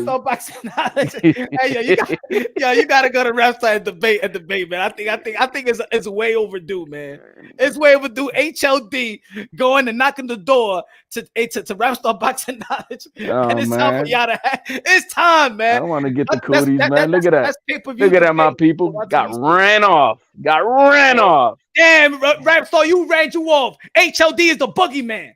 HLD is the boogeyman, Rapstar. Why you ran off? I don't got a channel, man, and I don't got a channel, man. He don't got a channel. He don't need the Godfather, Mauricio Sudamon. He don't need none of those people. Damn, nope, HLD run you off.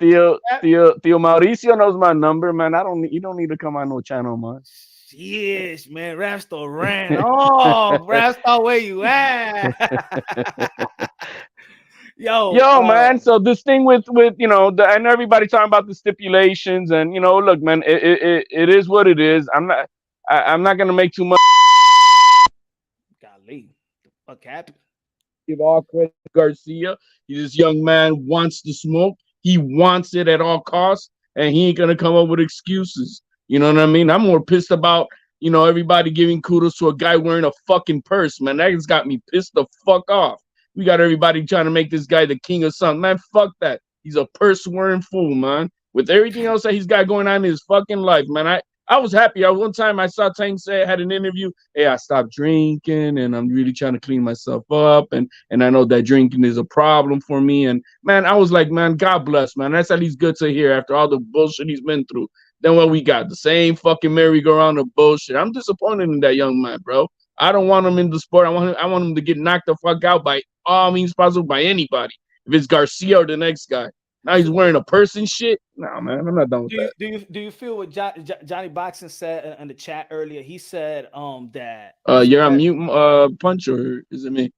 See, that's what it is. My shit is acting up. You don't hear me? Can you hear me? I hear you, but you said you don't hear me. you. So hop back in. Check my settings.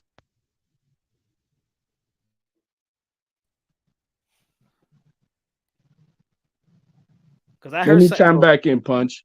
All right.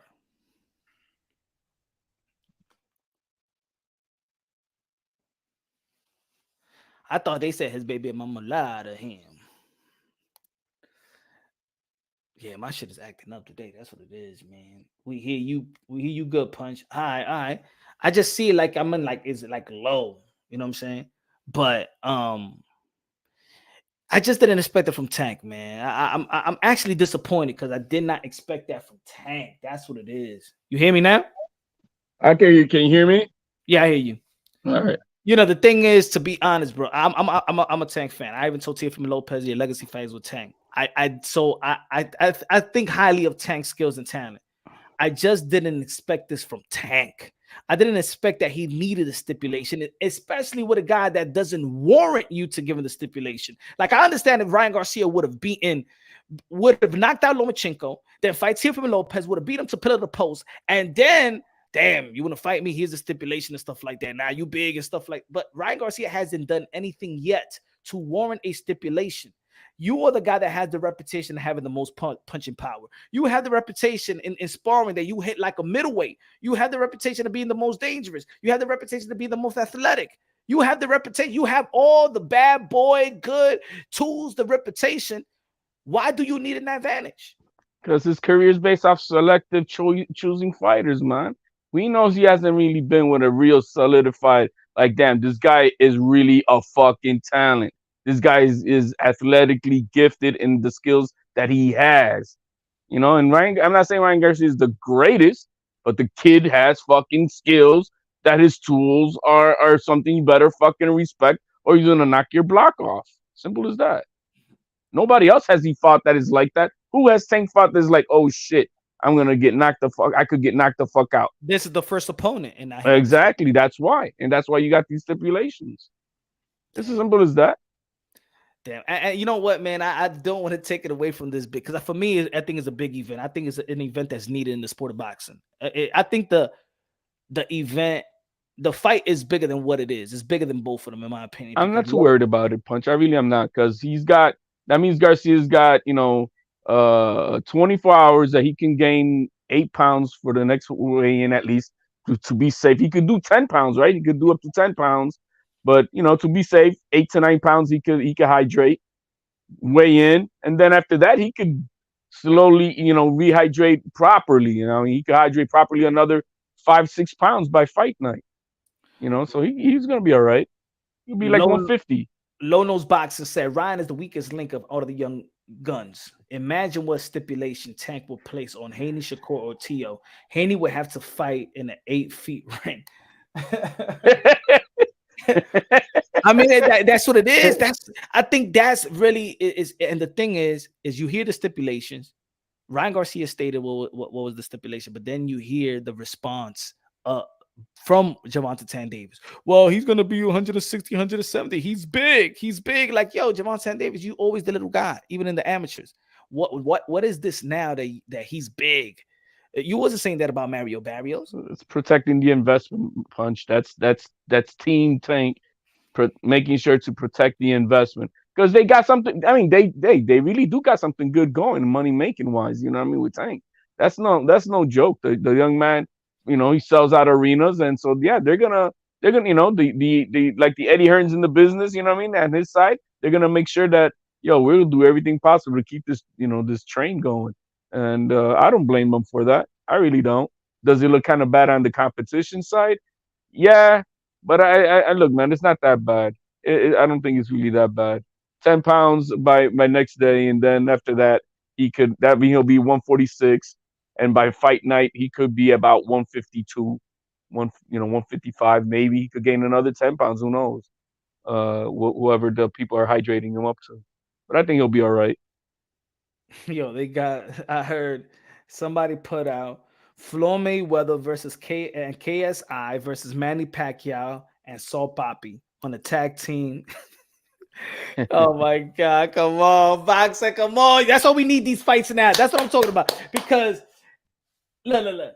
Happy little tag team fun, but at least we got some good boxing matches, man. We got some good boxing matches. But no lie, it does look intriguing though. Tag team boxing, diablo, man. Boxing se está pasando, man. And then you can't. The thing is, you gotta hold these legends accountable now.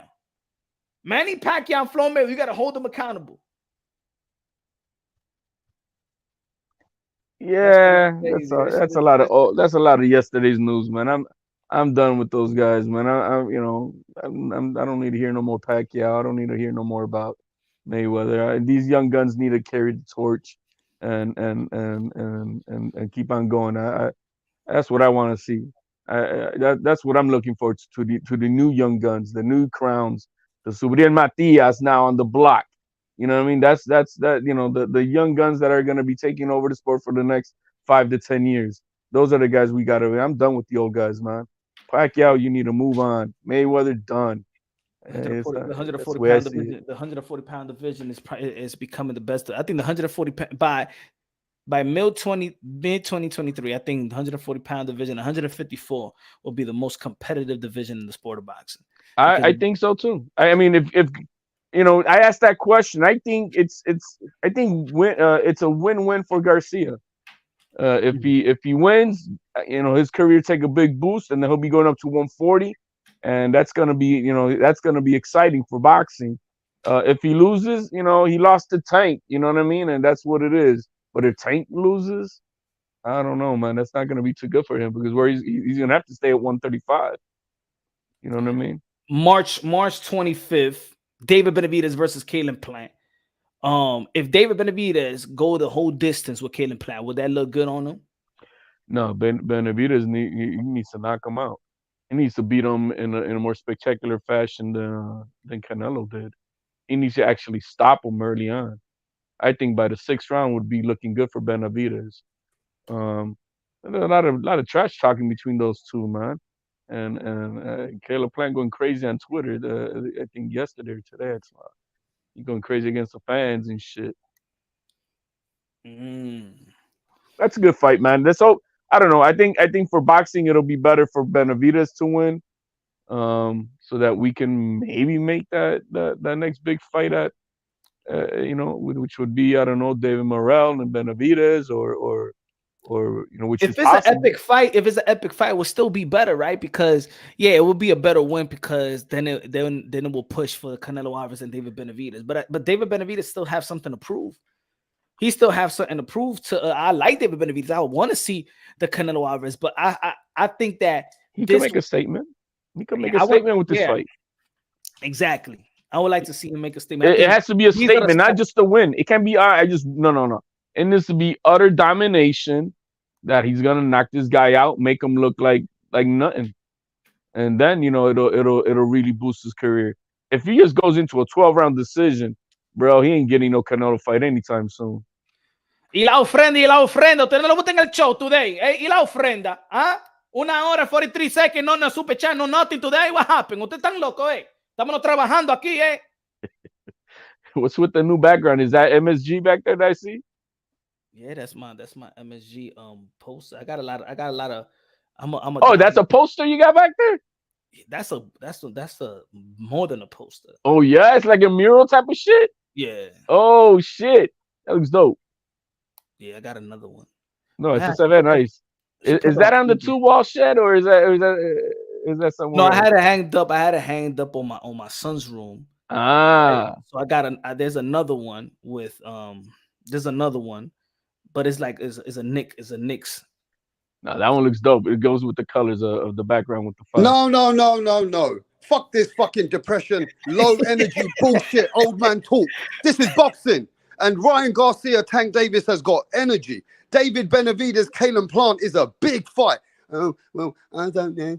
this fight, yeah, this man. Shut the fuck up with that old depression talk, bro. You depressed cunt. Did you take a break with your vibrator, this bro? geezer's got no energy for boxing. Did you? He's dying. Yo, man, that old school shit of yours, that doesn't work anymore, man. And you sound like, oh, do you not know that 2020 really bullshit that you do doesn't work anymore, man? I'm not really too that 2020 bullshit, teenage arguing shit that don't work, bro. That shit does not fly, man. You got no energy for boxing. What are we recruiting? Teenagers? Are we just recruiting teenagers, bro? Is there anybody of any intellect with any degree? You got no passion. Are you only recruiting GED, bro? Is that what you're recruiting as I know you're the biggest hater, but my channel's folded. Is that what you're recruiting? My channel's become 5 times bigger than the last time. Is that what you're recruiting, right? But let me tell you this though, with your funny voice. I don't know why you're so hurt and upset. It seems like your life hurt or upset. I don't know what's wrong with you. This is boxing. Hey, bro. I came on here. You know who flew off what the fuck, He man, left in 2 seconds. Fucking floor, but you ain't talking shit. Nobody's talking to you. Look at you. You come on here acting like a teenager, bro. You're putting people. Did somebody take your vibrator away, man? Is that what it is? Right? The problem is. Did somebody take your vibrator away? No, but you're too old for this game now, HOD. My man, you're lame duck shit, bro. These are exciting fights, and you're talking like, oh well, yeah, well, you know, this one's good, but I don't care about this. Man, shut the fuck up and get out of boxing. Your shit just doesn't work, bro. And go your crap doesn't work, Rapstar. That 2020 shit, that COVID shit don't work. For 5 hours and speak about hip hop like you do. When I know you don't even know about hip hop, but you go sit there and yo, man, who made your logo? You ain't talking about hip hop. Who made your fucking logo? Who made your logo, Rapstar? You want to talk shit about? You want to talk shit about hip hop? I paid for logo. You wanted to? Yo, who made it? Was it hip hop? Was it hip hop? Was it hip hop creator who made your rap? Who made it? Yo, go ahead. Name it. Say his name, bitch. You need help. Who made your logo, bitch? I need to get you a counselor. Who made your logo, and you need bitch? to now get energy. See, who made your logo? Say his name, bitch. But talking shit about hip hop, and you know you're a bitch. You're talking shit about a channel that's got a lot more than you, man. You talking shit? You fucking pussy. You bitch. Fuck.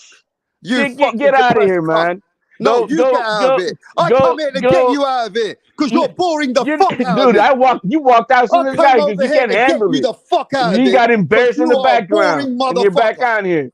Say his name. Who made your logo? Listen, what's that got to do with Who made your logo? You talking shit about hip hop, bitch? I paid for my logo. Look, you're coughing on my cum, bro. You're coughing on my cum. I'm deep throating you right now, bro. I paid for my fucking logo. Let me just say this though. You need passion. No, nobody wants to listen to your shit, bro. Nobody wants to listen to your shit. I came and got your energy. Nobody wants to listen to your shit. I own you. You have nothing to own, man. Go back with your 3 followers, bro. Go back with your 3 followers, bro. You think about rap. Go back with your 3 followers, bro. You're the biggest hater, and my channel's just become 10 times bigger. And it's so everybody, first and foremost, everybody subscribe to Rapstar Boxing Knowledge. Thank you very much. If you want some teenage talk, go to Rapstar. There's only a few haters in this world. If you want some teenage talk, those haters, they don't delusional. They really want a punch. You know what it is? HOD really wants to come on my channel. You know he does. Oh man, I've been on your channel, cooked your ass. And every single one of your guests. I've cooked you and all of your guests, bro. You've had the pleasure of HLD on your shit. Let me say this. Tonight, Rapstar is gonna go. He's gonna go live. HLD, would you knock on the door on Rapstar Boxing Knowledge and challenge him? Man, I don't. We can do it here. We can do it on karaoke night Thursday, man. But I'm not stepping foot in that shit hole. I'm not giving you the pleasure of HLD presence on your. Yo, you're beneath me, bro. Punch. Now let's talk boxing now, though, Punch. Yeah, okay. Fuck this old depressed cunt. But what I'm gonna say is, listen. The problem with these fights deserve more credit than the way people are speaking about them. These fights with even Ryan Garcia, Tank Davis, these are fights that the fans wanted.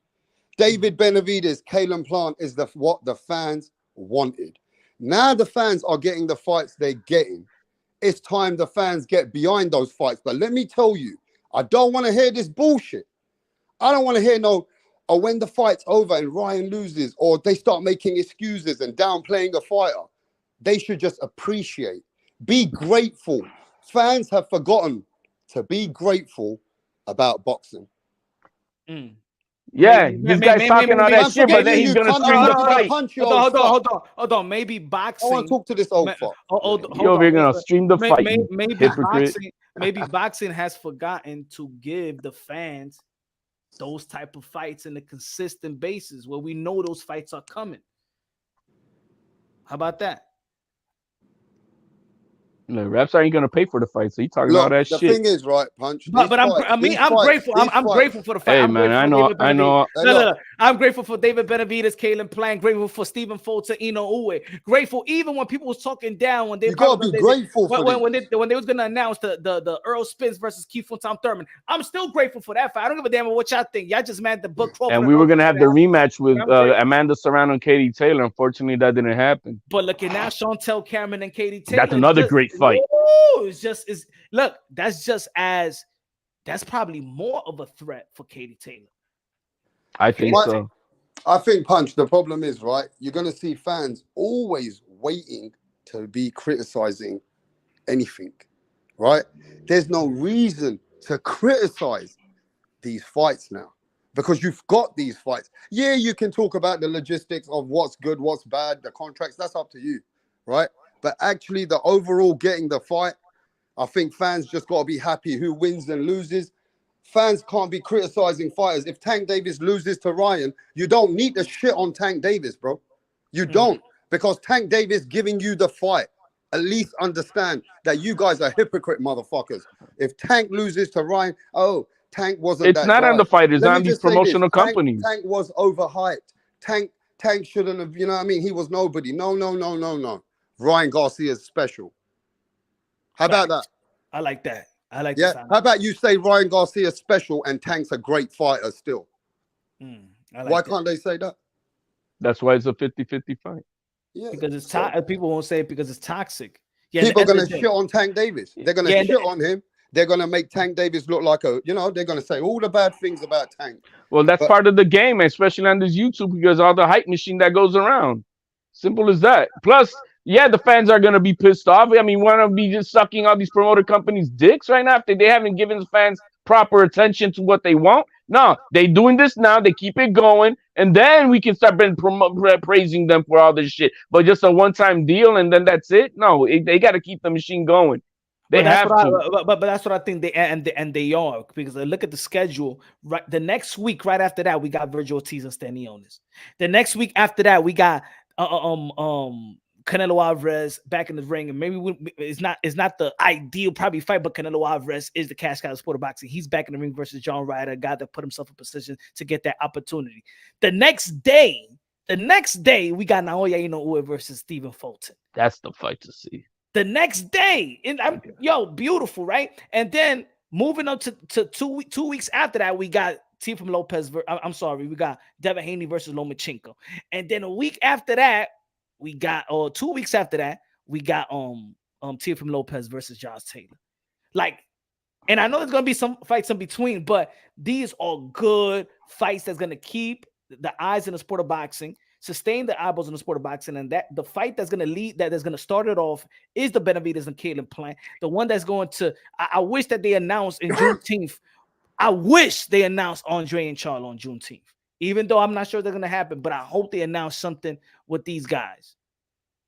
Then at least Charlo needs something, bro. When is Anthony Joshua fighting? Is it in June? June or May? When is he fighting? When he's fighting? It's only a few weeks away. I saw last. Okay. I thought it was like 9 weeks away or something like that. 12 weeks away. Shit, Anthony Joshua's back. Probably Tyson Fury and Usyk has probably landed. Man, what's going on with the Gypsy King? Acting like the Gypsy Queen lately, bro, with all his crazy bullshit. Let's make this fucking fight happen, man. Like, this is getting toxically old. You know, they're talking one thing, they're saying another. I'm like, yo, man, let's sign the deal, man. We got all these fights. I do like. I know that Tyson Fury, he likes to, you know what I'm saying, wheel the fans. You know, get him tight at times, but I did. Yeah, at least he fucking does 10 times more than Crawford and Errol Spence and all those motherfuckers. At least Gypsy King is out there. He absolutely does more than Crawford. You know what I mean, Punch? I did You like know, at least I he's did like like what that. he said today. I did like what he said today. Like because we said that about John Tank and Ryan when they was having this negotiation, things was coming out with the rematch clause. It's like, yo, my man, Usyk, stop with this rematch clause. There wasn't a rematch. Oh, you got that round punch because the Usyk side came out and said it was your team that was asking for a rematch. Stop bullshitting the people. And then Usyk came out and called me, "Yo, man, stop! You belly I king." haven't heard that. So let's Yeah, so there's what happened is, Aegis and Usyk came out with what and like, happened yo, is Usyk saying what he's saying, but the rematch was even put by through Bob Arum and Frank Warren or whoever the team was. But now Tyson Fury is getting fed up where they're going back and forth about it. He said, "All right, fuck the rematch then." Okay, so even whoever's put it in there, take it out. maybe it's strategic by Tyson But Fury look, just I since think it was his everybody's got to handlers. recognize this, Punch. Yeah, the man's gonna want his money, right? He's gonna want his money now. They already got that settled. Let's be honest. Once they get this fight, even when Fury beats Usyk, I promise you, Punch, people are gonna make the excuse, he just wasn't big enough. It's just gonna be that. At the end of the day, let the fight happen.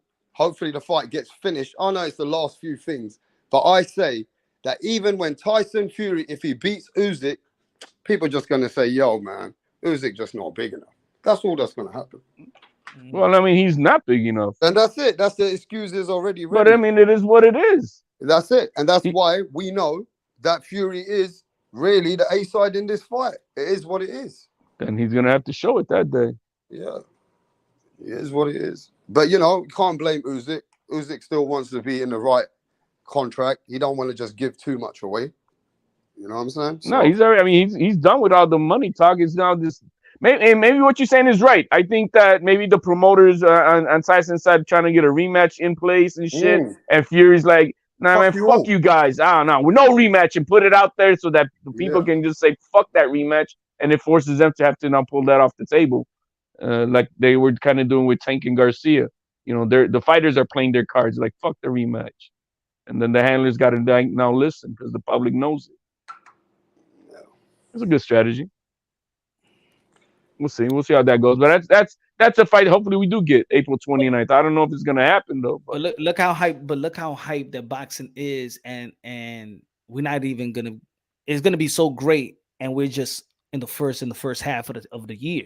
So we could lock down all these fights, and hopefully none of these fighters get injured, man. You know how boxing. I hope none of these fighters get injured. You notice that nobody's catching the COVID no more. To stop fights no more. Well, anyway, at least I hope that nobody gets injured. Then in the second half of the fight, in the second half of the year, whether if Canelo Alvarez fights the winner of Caden Plan David Benavidez, let's see who's gonna fight the winner of Gervonta Davis and Ryan Garcia. I think Ryan will move to the 140 after the fight. And he only mentioned two names. If he couldn't get the Gervonta Davis fight, he will want to fight Teofimo Lopez. Teofimo Lopez take care of his business versus John Taylor, the skirt wearing. I think that Ryan Garcia versus Teo, I think it's gonna be hard to make because another cross promotional deal. I don't know, but we'll see, man. We'll see. I think then Teo is gonna be wanting to go for the other belts in the division.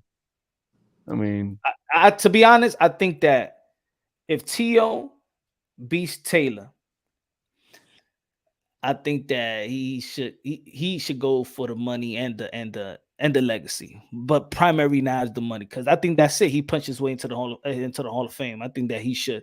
I think the Matias fight is going to be tough to make because PBC. I think the Puello is going to be tough to make. That's PBC as well. I think it's going to be tough to make. That's why. And I don't think it's going to be big enough for the purse. You know, I just don't think. I mean, but what is a bigger fight out there if it's not for the belts? Regis. I think Regis is the only thing I can think of would be the next thing. I don't know how what Top Ring is going to do about that whole Probellum shit, but hey man, I don't want to count. I mean, it's going to be a good fight. That's a real tough fight for Teo. It's a defining fight for Teo. It's a defining fight for both guys because. One guy has been holding on to the 140 division for a good minute, wanting to move up and whatnot, and now Teo is trying to redeem himself and try to crown himself again. So hey, Punch, I want to put this out there though. You know that when I spoke to the Haneys last week, He did say to me, "Yo, rap, put it out there. We still want to fight Teofimo Lopez later at 140. No problem." So, That like, would be a good fight. you got to Yeah. remember this: that Haney's know that still is a big fight for the public between Devin Haney versus Teofimo. Do you Oh, agree? no, I agree with that. But I'm gonna have to wait for how Teofimo Lopez, if he beats Josh Taylor, how he beats him. And I think the way that he beats him is gonna keep people reluctant to fight Teofimo Lopez. Like you said earlier when you came when you came in your intro, that it may not happen because these guys didn't No. want to fight Teofimo Lopez. But why? Because he looked too special, he looked too good, he looked too dangerous, he looked too smart. Outboxing Lomachenko, knocking out Richard Comey. Damn, he's too smart, too good, too powerful, too speed. It was everything. Everything was working on all cylinders. If he beats Josh Taylor, if he stops Josh Taylor, I doubt they want a piece of Teofimo Lopez, like you said earlier. Yeah, but you know, again, Because now Josh that's Taylor is a bigger threat than anybody from 100. Look, Josh Taylor is the biggest threat from 40 or 35. He's the biggest threat, bro. So if Teofimo Lopez take care of the biggest threat, nobody's gonna be knocking on Teofimo Lopez's door. You know who they're gonna be knocking on the door? I swear. Remember what I said. If there's like some type of robbery with Puello and Rolly becomes champion in 140, everybody would be knock on Rolly's door. Everybody. Mark my words. They will go after Rolly more than Teofimo Lopez because they feel like there's gonna be an easier route to become a champion. Yeah, but that fight's gonna belong to Russell.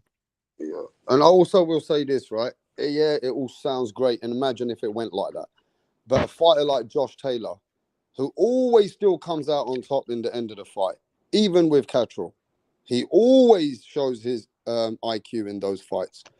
He shows what he's about. For me, and just like what Bill said to me on the channel, he said, look, right, Teo's a good kid. Fuck all the rest of the talk. But now they called on Josh. Josh coming to his backyard is tough. Josh is a good fighter. He told me first-handedly. He said, I've seen the boy. He's a really good fighter. So even that's a big task. They know because they didn't want to fight Josh. Yeah, but that's a big task. For Teo to beat Josh. Now, my question is this. Say if Josh beats up Teo, where's Teo go from that? Because that's more likely to happen too. If Josh beats Teo, then he still got those fights with Devin. I think he still got the same fights that he could get. Now with Top Rank drop him, will he get the money that he want? I think that would be the end of him in Top Rank. I think so. If he loses to Taylor, if he loses to Josh, then Top Rank will let him go. I think so. You think they really will? They could still use him for a lot of stuff. I think so. There's a lot of good fights that they could use Teo with. I think they'll mutually go parse their ways. I think so. Like Edgar Berlanga. Yeah, because he's gonna want to do. He's want his money. You know what I'm saying? He was promised a contract, and if he don't win, he's gonna work his way back and get probably less than $1 million. He ain't gonna go for. I don't think at this stage he's gonna go for that. But what other promotional companies got the fights that he needs to make money though? That's PBC. PBC, The Zone, they'll do something with Teo. The Zone's got something. Damn, but that'll be a once a year fighting for Teo. Maybe if that. Hey, he's fighting once a year. Well, he did fight 2 times a year. I just that's what I feel is gonna happen. He won't be in Top Rank if he loses to Josh Taylor. Well, let's hope it doesn't happen anyway, because we're not gonna get to see much of Teo after that if that's the case. Nah, he could still go to Golden Boy. He could go anywhere. Really, it's just that with Top Rank, I think it's gonna be his.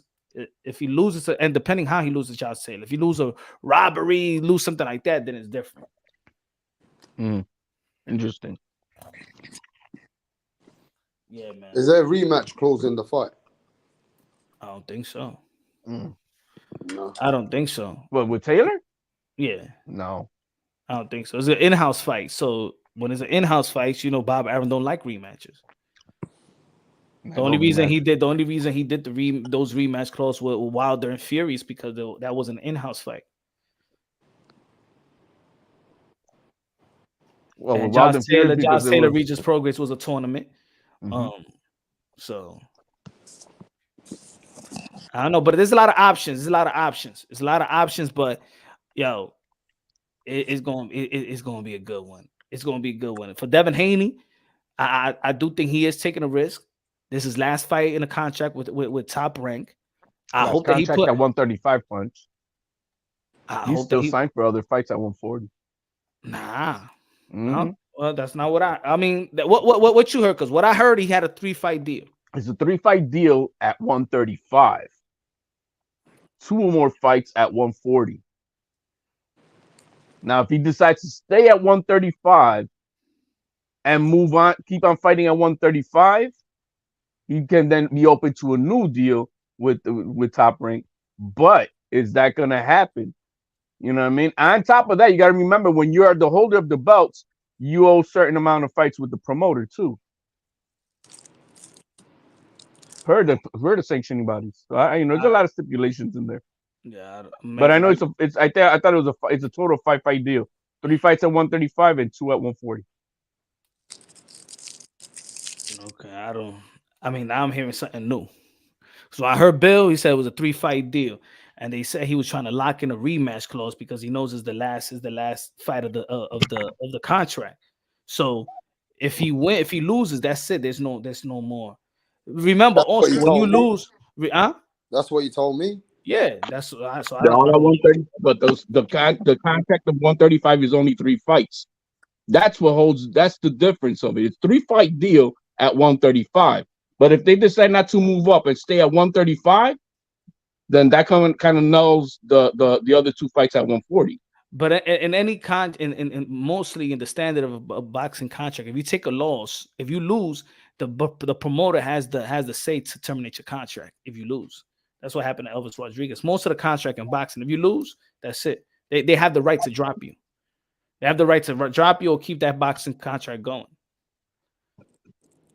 So that's not all contracts. He'll give you the. That's why I said the standard. Not all contracts. I said the standard. That's only certain standard contracts. Yeah, that's what I said. The standard contract. Yeah, because so many other contracts are changed for different statuses or different fighters or different. There's a clip out there of Bob Arum himself saying what I'm saying too. Oh, okay. So then what's so adamant of the I don't know. It's kind of weird. But because that's all I've been hearing. And because it's 135. If they want to change at 135, then they have to go along with the deal they got with Top Rank already. If they go up to 140. But if it's a 3-fight deal, this is his 3rd fight at 135. Let's say they want to decide to stay at 135. Then that nullifies a 140 deal. And then Top Rank is going, you're going to have to make a new deal for us to continue fighting at 135. And then they're going to want the big money or not. So I'm almost certain that they're gonna probably want to try to stay for another fight at 135 if they beat Loma. So they can talk about you want us to stay here, you got to pay us the big bucks. Shout out to Mark Nash in the building. What's good, bro? Hey, what's his name? Who made your logo? What's his name?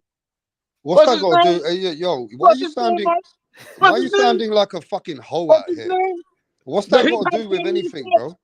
Why are you sounding like a bitch out here, HOD? The hip-hop channel you said. Are you somebody's bitch or something? Huh? Are you somebody's fucking bitch out here? Logo, man. Say his name, bro. Whatever I got to do with another person, I don't need to sit here and shout it out because of you. You little pussy bitch. Fucking fanboy little bitch. That's what you call it? Got nothing else to do in your life? Is that what you fanboy, you bitch? Is that what you said? That's the difference. I ain't a fanboy. I'll do things in my own time. I ain't doing things because you're a boyfriend. You got some fucking issues. You fanboy, bro. Hey, you sound like a bitch. Who made your logo? You sound like a hoe, though. Yeah, what's that got to do with you screaming it out? Yo. Mark, that's got nothing to do that with means you nothing. Screaming out. Listen, my relationship. You weren't here. How me and people got respect got nothing to do with you. You're just a side bitch. He talking shit about. We don't need you to come here and hype it out like a carnival. That I hang out at the hip hop channel. Fucking idiot. Bitch. What kind of bitch shit you talking about, bro? You sounding like yo. Scream it out. What's that about, bro? What happened to the high energy? I don't listen to this kind of talk from people. Bitch? You're a weirdo. Yeah. You need help, bro. That's what I'm saying. You need help. What happened to the high energy, man? You can't hang. High energy's always there, but you need help. That's all I know, bro. You need fucking help.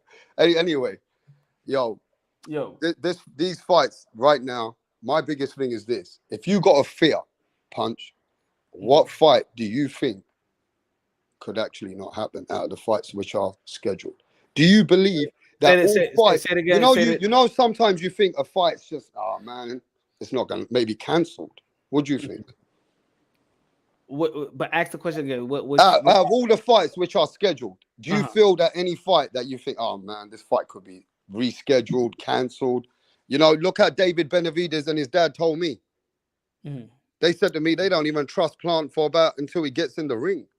They believe Plant's gonna pull a stunt, and they still believe that Plant will probably in the next 5-6 days. That's that fool talking shit. I'm just saying, right? I think reschedule if it is one. The ones that scheduled already, you mean? Tank Davis, Ryan Garcia. He knew it. Ryan might not be able to make the weight. He could have an injury. I think they, even if somebody gets injured, if let's say Gervonta Davis get injured, I think he's still going with the fight. Because remember, next month he might go to jail. He's gonna need this. He's gonna need this money. He's gonna need this money. He's gonna need this. I think he's gonna go with this fight. Maybe Loma and Devin Haney. I don't know. You know what I'm saying? He's gonna go through a Ramadan after this. Has he done Ramadan before? This is gonna be his first time. Well, he's a Muslim. No, he's done Ramadan. He's fought Ramadan. He's trained during Ramadan. That's what I'm saying. So there's gonna be. He fought Linares during Ramadan. But I don't think he was a devoted Muslim back then. No, yeah, he was. He was training only at night. He wasn't training during the day. That's why every time you saw them training was late at night. I think also, Punch, Ryan Garcia has put too much pressure on himself, if you ask me. And if he even does get a little injury, I don't think he would want to call it out now, because he knows that the world is waiting for this fight and they'll call him. You know, he knows that he's trying his hardest to maybe make this fight. Now, for me, if Tank Davis gets a little injured in the camp, hey, that fight's not happening. I think Garcia. That's why he said it. I didn't want to risk taking a tune-up fight, get injured, and preventing me from making this next fight. Simple as that.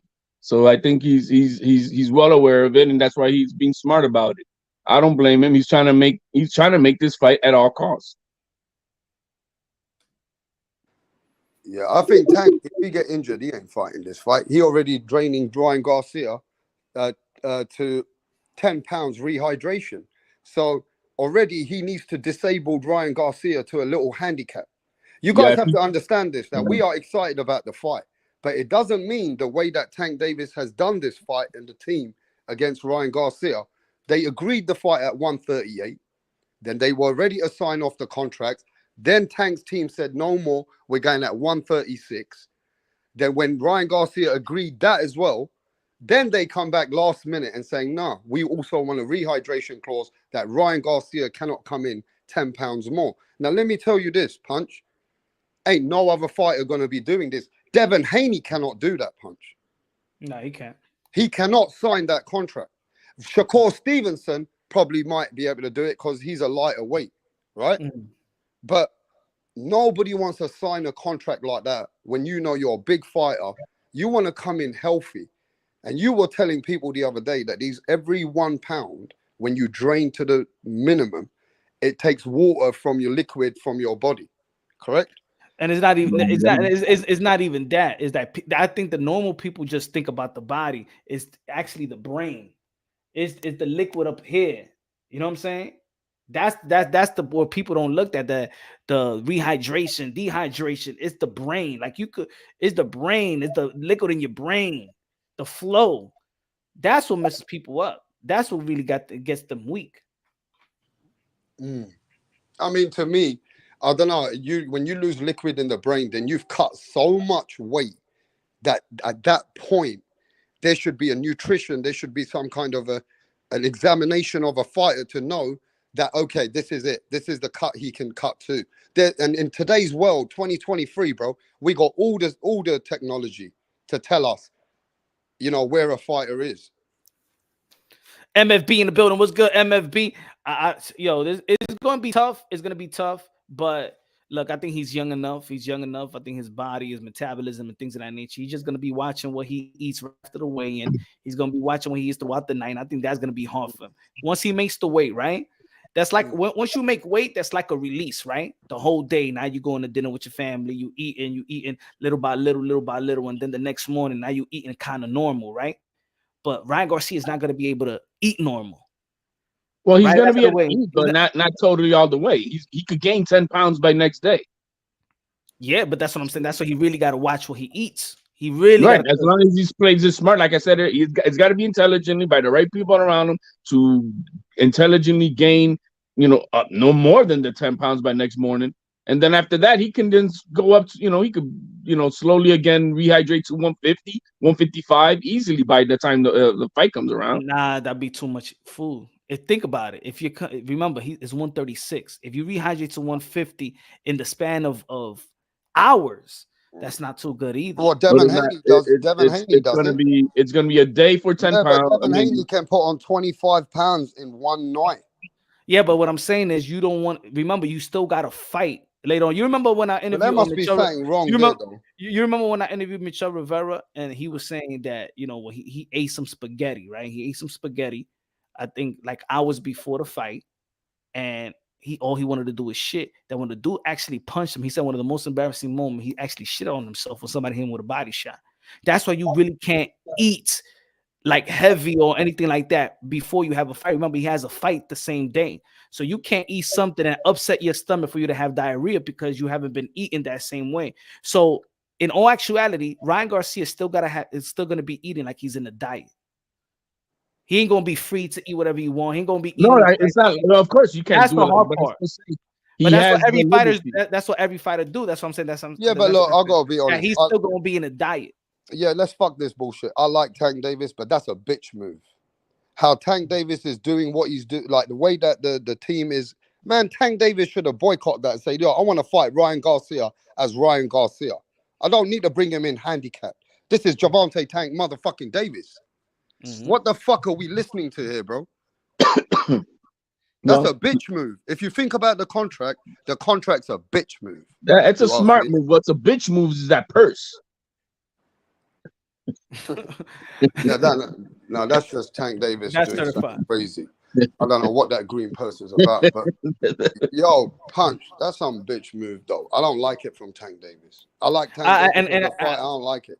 Yeah, I think that's why. Even people are disappointed. Even people that's going for Tank. I think they're disappointed because he don't have his image is that it doesn't entail that him to have a stipulation over Ryan Garcia. Ryan Garcia that I believe is a good fighter and a promising great fighter, but he's a good fighter, but still haven't earned a title. It doesn't grant you to have a stipulation over Ryan Garcia yet. He hasn't done the impossible. He hasn't beaten guys from pillar to post that are elite fighters. Why are you having a stipulation of Ryan Garcia all of a sudden? You didn't have it for the other guys. But it's a stipulation for both fighters though. No, it's not. Nah, Gervonta Davis could come in whatever. It's only on Ryan. So Tank could come in. He could come in by next day be at 155, 150. Yeah, and I have to worry about it. And then he doesn't have to weigh in the next day. No. Oh, now that's see if both fighters were on the same. Oh, so now you don't even know. That's why it's a bitch move. That's what I'm asking. I mean, fuck. I'm not a bitch move. If it's only a one-way rehydration clause, then yeah, I can see how that can be. Because if both fighters have to be under the same stipulation, yo, I 10 pounds, you 10 pounds, then cool. But if it's not like that. That's why Ryan Garcia told him in his face. So why are you trying to make me wait? Why are you trying to make me weight drain? Because but why don't they put that out? Ryan Garcia knows that Tank Davis is doing some bullshit out here. But that's on Ryan though. Look, Ryan wanted the fight. Now they're saying this punch that Ryan is too desperate for the fight. He's desperate. That's what they're saying. He's desperate. He's desperate to be great. Yeah, I'm okay with it, man. The kid wanted it, and I'm okay with it. And anybody's got, I mean, it is what it is, man. He wanted other fighters wouldn't do this. Like that. The Devin Haneys and the Shakors, which are the greats, they won't be doing this. Where they call them the greats, they won't be doing this. This is of this era of the fighters coming up, where everyone's saying, yeah, these are greats to be. I don't see other fighters would do this. Is this because but Ryan? if Can I just Garcia get this off? overcomes Is it, this because Ryan is the B side, and Ryan doesn't have much pulling power? Does he not have much weight? it's not about in that. his He's the product? one wanting the fight. He's the one who wanted the fight. It wasn't the other way around that wanted the fight. He wanted it. This is what you want. You want to come into our backyard? This is what you got to Well, do. then you got to sign that contract then. Maybe. So he did. So I mean, I don't know why. There's no bitching about it. He wanted it. He agreed to it. That's it. No, there's no bitching about it maybe from Ryan, but it is the way that they've done that on the 10 pounds rehydration, and then they're telling him that they don't want to fight at 138. They want to bring the fight down to 136 again. That's why Ryan is saying that Tank's team have got no class, no integrity. These people, you call him a champion, he ain't got a championship heart. I can see what he's doing. He's been trying to make this contract so difficult that other fighters would have just said, go fuck yourselves. It depends, right? Ryan wants to be great, but isn't Ryan, can't he do nothing without Tank Davis or something? Can't Ryan make big fights himself? But what would happen? But how would Ryan Garcia look if he beats Tank then? With all the bullshit, whose stipulations are bigger? The one that Ryan Garcia is conceding to Tank, or the so-called stipulations that they said that Haney had with Cambosos? Which one really has real stipulations? This is huge. So if he beats him with this mountainside of stuff, that's gonna look great for him. He's daring to be great. I have no problems with it. He agreed with it. That's it. Nothing else to say. 235 votes on the survey. No reason the likes are less than 100. Shaking my motherfucking head. Y'all need to smash the like button. Let's go, Mark Nash. Look at people don't like this. Look at Antonio Tarver. He put up Tank Davis mandating Ryan Garcia rehydration clause in the contract ahead of a big super fight. Somebody said if you're the A side, you can do anything you want. Point blank. Period. Antonio Tarver replied, "That's bullshit, and you know it." Tap on 3 p.m. on IG. Oh, he did say the same thing on the right rehydration clause, and what does it really mean in the scheme of things? I think he's trying to mean that's bullshit. He agrees with Rapstar. He knows that's bullshit. Yeah, and it is bullshit. If you really think about it, did you see that no one wanted to say nothing when Ryan fucking said to them? So why are you fucking saying? Why are you telling me you got the dog in you? Or you know how he was trying to intimidate Ryan? And then he said, well, look, how the fuck you trying to weight drain me then? Huh? Why are you trying to weight drain me, Tank? I still took it. So that already, they didn't want to say nothing. Tank couldn't say nothing. No, Tank said it because he's got caught saying it's because he's big as shit. Yeah, he's big, and he said that, innit? He's big, and you know, he's gonna come in at 170 and I don't like that energy from Tank. Yeah, because think about it. Look, like I said yesterday on your channel, Rolly always be posting in IG. He always posts how much he weighs, and he be weighing 183, 184. They didn't do that with Rolly. Rolly walks around in 186, 184. He always posts that when he does weight. He's like, I'm about to lose weight. So they didn't do that with Rolly. I want you to speak to, because I know you know the Garcias. I want you to speak to Ryan Garcia's dad and tell me how did they agree to a fight like that, and what do they feel like away from Ryan about that fight? I think in the interview he said something like that. I mean, his son, I know for sure his son, and I spoke to his mom as well. He just wanted to fight. Like his even Golden Boy Promotions, even they wasn't agreeing with everything. He pushed for this fight. He pushed to say yes. Like even is even that small? Is that stupid? Even Golden Boy, Oscar De La Hoya was going to pull the plug on it, and they was getting mad at Golden Boy Promotion. Basically, him saying, "Give me the fight. I don't care. This is you got to do what the fighter wants." So they got to the point and be like, "All right, okay." That's why there's no need to be talking to this bitch and about this shit. The young man wanted it. He's owning it, and that's that.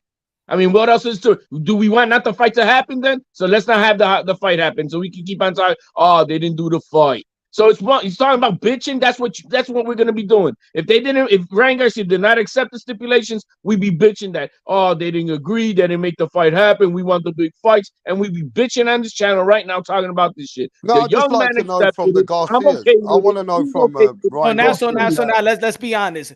Ryan Garcia has been highly disrespected by the community, by the boxing community. They always call him a diva. They always call him a diva. Who is the diva now? And also, does this also make, because Ryan Garcia also said that I make the big fights. Like, look, Earl Spence and Bill Crawford couldn't make the big fight, but I can make the big fight. You know what I'm saying? And this was a harder fight to actually make than a guy that's a free agent. And it's just, you know, you just dealing with PBC. This was a hard fight to make all around, from the fighters, from the networks to the managers, two guys that really don't like each other, and Al and Oscar. This fight was actually hard to make, and it finally made. So now, who is the diva in the sport of boxing? Right now, who's the diva? Should I put her on a poll? Should I do a poll? No, put the picture up. Put the picture up of Ryan with his green handbag, and you'll see who the diva is right now. You mean? Put that picture up, bro. I mean, I can't believe how he wants to walk like this. Is this the fashion in America, Punch? Who's the diva now? Man, they're trying to copy you guys over there, man. Well, I don't know about that. There's no guys walking around like this over here, man. Yo, man, anyway. that's Elton John and Boy George. Well, shit, that's Elton John and Boy George that nobody gives a fuck about here. So I don't know what you're giving a fuck about it for. Yo, what's he doing though? Look, I don't know, man. Maybe the years have changed, fashion has changed. No. Manhood has changed. Manhood has changed. Hollywood. No, but what is it? Okay, the jacket. Okay, the jacket he can get away with. He's looking like a pimp. Look like Eazy-E. But the fucking green purse. Fuck that. What the fuck are you going there? Nobody gonna justify that Why shit. Why are you gay? Yo, man, did you see how he picked up the person, put it? Lesbian? Homosexual? How can I describe you? Rudy Pebbles? No, but look, that's the style, innit? He's got some bottoms that don't fit him. They look like they're cut in half. But, you know, it's the style. I mean, Tank Davis's long earrings. Is this... I thought it was like, you know, when you do a troll, when someone comes and loses a bet and they troll or something, you know? I thought it was something like that. Tank was playing a game or something, trying to show he's act soft. I don't know what was going on. Maybe his poppy told him to do that, you know what I mean? No, that's the style. I don't know. That's the Hollywood new style. I'm not sure, bro. But that looks like Dennis Rodman. Dennis Rodman is a whole different story. But really answer it is you know, in this community for several years now, they've been calling Ryan Garcia the diva. Who is more of a diva, Ryan or Tank? I'll say this after this. We talk about this green purse. We're going to find out soon on social media how much he paid for it. I bet you he must come out with, I paid 10,000 for that. Give a fuck if he paid 16 million. That's how they're going to want to justify it. That's the only way. Even people talking about, just to justify this purse, people are bringing up, well, look at Oscar de la Hoya. Oscar de la Hoya is a lingerie. What about Oscar? If there's a rehydration call, what about Canelo with the rehydration? Now let's stay on Gervonta and Davis, all right? Let's stay on the purse. Yeah. Let's stay on this purse. Let's stay on the purse. Hey, listen, that I got to tell you, I want to know the first person. I want to know the first person, whoever puts out where that purse comes from, what's the brand, and I guarantee you, I want to see Tank Davis fanboys. I want to see you fanboys purchase that motherfucking green purse. Exactly. Yeah? Come out here with that green purse now. This is the fanboys, yeah? They can't afford that purse. They're going to go to Sheen. You come with that green. They're going to go to Sheen. You go to Canal Street. They're going to go to Sheen. Hey, Punch, I want to sell the invitation on eBay. Yeah. Get the bootleg one. Go to Canal Street. Go to Canal Street. Yo, come to Rap Star Boxing next week. I'll have the merch. I've already got it. Tank Davis. Hey, yo, you should. I'm doing it. Yo, do that shit. There are people buying. Yo, we got the Gervonta 10. That's a big item right now. I want to get all these beta males out there. Yo, you know how I know that shit is trending? Because look, I'm gonna go to Twitter right now and look what I'm gonna put. I'm gonna put Gervonta 10. Look what comes out first. Look, Gervonta. Yo, I'm coming out with my Rap Star Boxing fucking green. Yo, as soon as as soon as I put Gervonta 10 Davis on trending, look what pops up. Look. Oh, you got it right in the middle. That's insane. As soon as you put that shit on Twitter, search Gervonta said Gervonta knockout, Gervonta purse. Hey, listen, Gervonta Purse, watch this, Punch. I'm getting this merch next week. You can get orange. I'll do rainbow. I'll do purple. I'll do pink. I'll give you green. Fruity you Pebble motherfuckers purse. better go to Tank Davis's next fight and wave your fucking purse. Fruity Pebble purse. He's just gonna go to this closet, man. He already got them purses. Oh shit. Yo, for HOD, Closet. I got a Just came out the special one. closet. I'm gonna make a special one for HOD. It's gonna have all the colors. 2 snaps, a twist, and a kiss. Hey, yo, I'm gonna go check online. Where did this purse come from? I wanna find out where he got it from. Hey, So I can tell all the fanboys where to get it from, Punch. Nah. You should put on your. You should sell it. I am gonna sell it to the fanboys. Get a 20%. What you go when you advertise it? Matter of fact, Yeah, I'm you gonna got advertise it for the fight. I'm gonna go live. I'm gonna do live commentary to the Man, fight. we ain't promoting that look bullshit. VIP. You gotta be a VIP Tank Davis fan. We'll send you a questionnaire. If you can answer Tank Davis questions correct, then you're the lucky man to buy the purse. You get a chance to buy his pink and purple and orange and green purse. I'll tell you what, some people are looking to hold that shit now, bro. That's what the world's come to. If Tank Davis is holding the purse like that, man, a man's gonna hold purses out there now. Yeah, they're coming with their purses soon, Punch. So you think this press conferences made Gervonta Tank Davis? You think different of Gervonta Tank Davis? Do you think different? Do y'all? Or you look at him the same way? Is he the big bad wolf? If he what? Is he the big bad wolf? If he now that after this press conference, the stipulation. Now you know about the stipulation. Now you know that he knows he likes to wear women's garments. Women's purses. I've always thought Tank Davis was unproven. He was steady in what he does, but he was always unproven. And so that's I was never super high. You was never high on Tank. No, I wasn't. I'm still high on Tank. I'm still high on Tank. I just but in terms of his skill set, but now ever since I have Haney outboxing him. I don't know. If Haney don't get caught, he outboxes Tank. Because Tank ain't gonna outbox Haney. So the only chance that Tank's got is knocking out Haney. I got Haney outboxing Tank. 12-round decision. The only way Tank wins is by knockout. My opinion. I don't know. I think the mental for me, I look at Gervonta Tank Davis' mentality or character different. I think what he's saying, he's worried about something.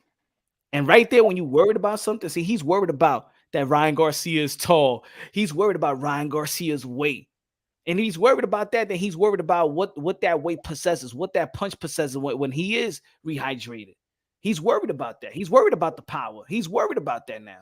So I'm looking at Gervonta Tank Davis' character. He's worried. He's scary. Look, I know that fighters don't want to lose and they don't think of losing. Of course, you got to have that confidence that you could be anybody in the world, especially when you're in that training camp mode. But I think he's really scared to lose to Ryan, though. But he'll go at it with anybody. But when it comes to not with anybody, but the fighter that he already fought. But with Ryan, there's a real big chance that he could lose. But I still believe, though, Punch, regardless of all that, I understand what you're saying, that with Ryan Garcia, there's very more strategic than they have been with any other opponent. I get that, right? I understand too strategic. Yeah, I get it. But the fanboys are always there downgrading Ryan, but Tank Davis and the team know who Ryan is. See, they don't think like nothing like the fans think. They know Ryan's a serious threat.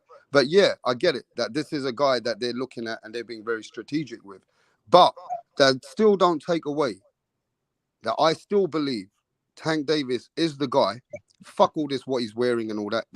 But him in the ring, he's still got the killer instinct. He should be favored in this fight. That's where and the one thing about Tank, before you guys carry on, is that he has got something that Tank believes in his own mind. He knows this, that if he hurts you, he's gonna fuck you up, and he knows that. So he's got that aura about himself. I don't think there's anything about Tank that I can question about him and his power. I can't. But that's where I'm at. I believe in his skills and talent, but I don't. But now that aura or his mentality, I don't trust it anymore. No, I believe in his skills and talent. I'm a fan of Gervonta Davis' skills and talent. I want him to be great. I want him to become greater, whatever, until he gets the Teofimo Lopez fight. Teofimo Lopez wins. That's my guy. But I just don't. I don't think he got the same mindset. I don't think so. It's his very first, what I consider to be the closest 50-50 fight he's ever walked into in his career. Because he takes all the credit and he embodies all the credit he gets. How many times people be like, hey, yo, the Gervonta Davis hit like a middleweight, like a super middleweight.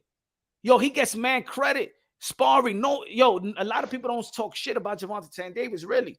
Even his contemporary, they don't go with skills and talent. When it comes to Gervonta Davis, people don't really talk ish about him. They don't want the fight or something like that, or he's protected, but they really don't talk down on his skills and talent. So I'm always rocking with him in skills and talent. But the mind now is that now you caution about this guy, huh? If you got the power to beat that to knock out middleweights, you got middleweight power, then why are you so scared of Ryan? Why are you so intimidated by Ryan Garcia? Why is this team so intimidated by Ryan Garcia? Yeah, I get it. You can't tell me you only got a left hook. Yeah, because Rolly is actually Rolly is actually much bigger than Garcia when he's walking around. A hell of a lot bigger. He's easily like 25 pounds bigger than Garcia on the normal walking weight. And was there a rehydration clause for that fight? So is he worried about? So that's what I'm saying. He wasn't worried about Rolly because his skill set. Yeah, he's gonna be bigger than me, but his skill set, man, I could wash him. He's gonna have I'm gonna have enough opening to capitalize off it. But see, Gervonta Davis, what I think that he's capping is that Ryan Garcia only got a left hook and he got nothing else. Nah, you don't believe in that. You know he got skills. That's you need that stipulation. You don't want him to rehydrate because if he rehydrates, his power rehydrates, and you don't want to get clipped with that left hook. Yeah, that's what it is. You know that Ryan Garcia got the skills and talent. You are intimidated by Ryan Garcia, Gervonta Davis. I like you, but you intimidated by Ryan Garcia. Your team is scared. They scared. They know that whoever makes the first mistake is gonna get knocked the fuck out. It's as simple as that. They both have the power to knock each other out. Whoever makes the first mistake is gonna pay. Yeah, and I still feel though, fighters can still be a little bit strategic, like the Mayweathers and many other fighters. You could have some slight bit of fear in the fighter who you're facing, but it doesn't mean that means Tank Davis might rise to the occasion now more. Maybe this brings better out of Tank Davis, because even any other man who's had strategics or feared another man, some of that helps that fighter to do better. But I hear what you're saying. As a mindset of a man like Tank Davis, you don't like the way that he has let his team go back and forth and bring Ryan Garcia in this contract. Yeah, the fight's done, but I think you feel as an older fighter, mature fighter, that he should not have been doing all this to drain Ryan Garcia to that level to get him in the ring. Was a perfect. You don't like that. That's all it is. And was a perfect person to ask. I'm interviewing Michel Rivera tomorrow, and remember he had a problem with the rehydration and stuff like that. And let's see what he's going to say about it. Yeah, ask other people, because I've asked a couple of people which are in boxing.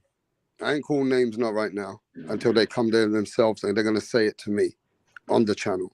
Is that's bullshit. Let's just make it clear, Punch. Whoever I spoke to in boxing, they've said to me it's bullshit, really. Rivera's a whole different story when it comes to because of what he was using to cut weight. That shit not only he's gonna drain you, but it also fucks you up. And so that's what that's not the same thing as naturally trying to get down without no enhancements of diuretics. Diuretics will really bleed you out bad. So we'll see. Oh, you're gonna ask Keyshawn Davis is who you said? Who said you interviewed? Rivera or Keyshawn Davis? No, Keyshawn Davis is on Wednesday. Michelle Rivera's tomorrow. Oh, okay. Michelle Rivera. Two other lightweights. We interviewed Kid Austin 2 days ago, going in on Keyshawn Davis, saying that exposing Keyshawn Davis, saying that he called and the promoter asking for the fight, and the promoter got on the line saying that I never heard of Keyshawn Davis. He never called Keyshawn Davis never called us or nothing like that. His people's never called us. So Keyshawn Davis probably going to be answering to that. All right. He got a fight coming through. April 8th, Newark, New Jersey. Shakur Stevenson of the undercard. Shakur Stevenson of the co-main. I think it's just I think it's going to be the on the undercard because I think Jared Anderson fights. I'd like to know what Keyshawn says about with the cut, because he's about the same size. Oh, he's almost the same size, right? As Ryan Garcia. He's about 5'8". They all 135. But he's about 5. Ryan is 5'9". Ryan is 5'10. Is Keyshawn about 5'8", 5'9"? Like 5'8". 5'8". But he's a stocky dude, you know what I mean? So I'd like to know what he said. I mean, like I said, the shorter one is steal. Yeah. The shorter that's going to be 2 great interviews, man. That definitely got to be tuned in. Yeah, man. Same time. 6:30 p.m. Eastern time. Tomorrow, the interview with Michelle Rivera, and of course, we need some answers on what happened where he tested positive for substances. He's been suspended for 6 months.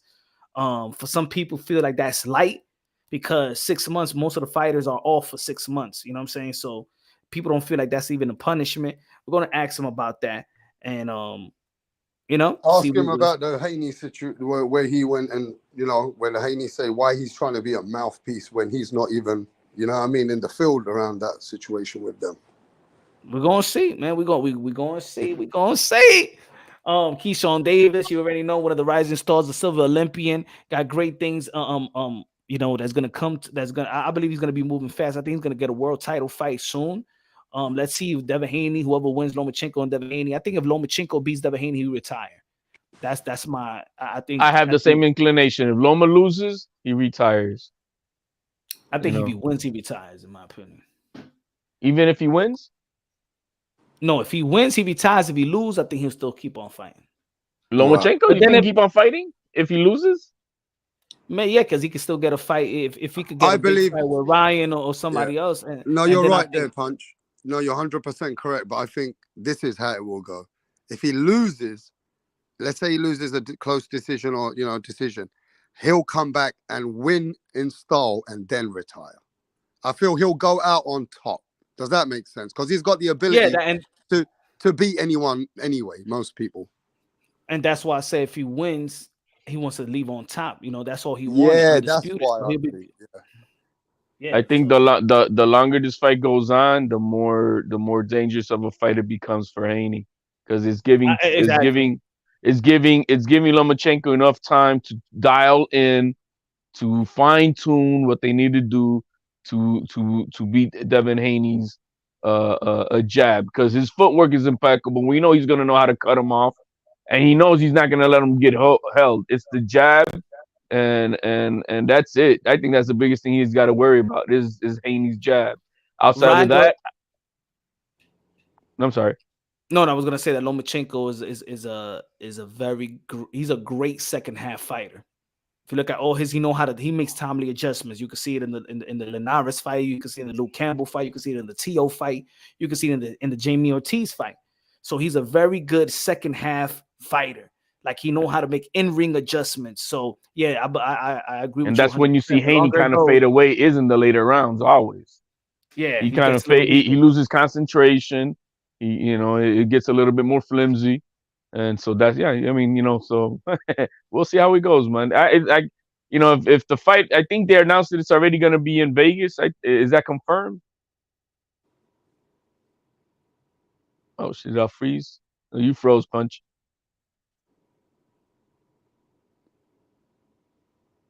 Yo, you hear me?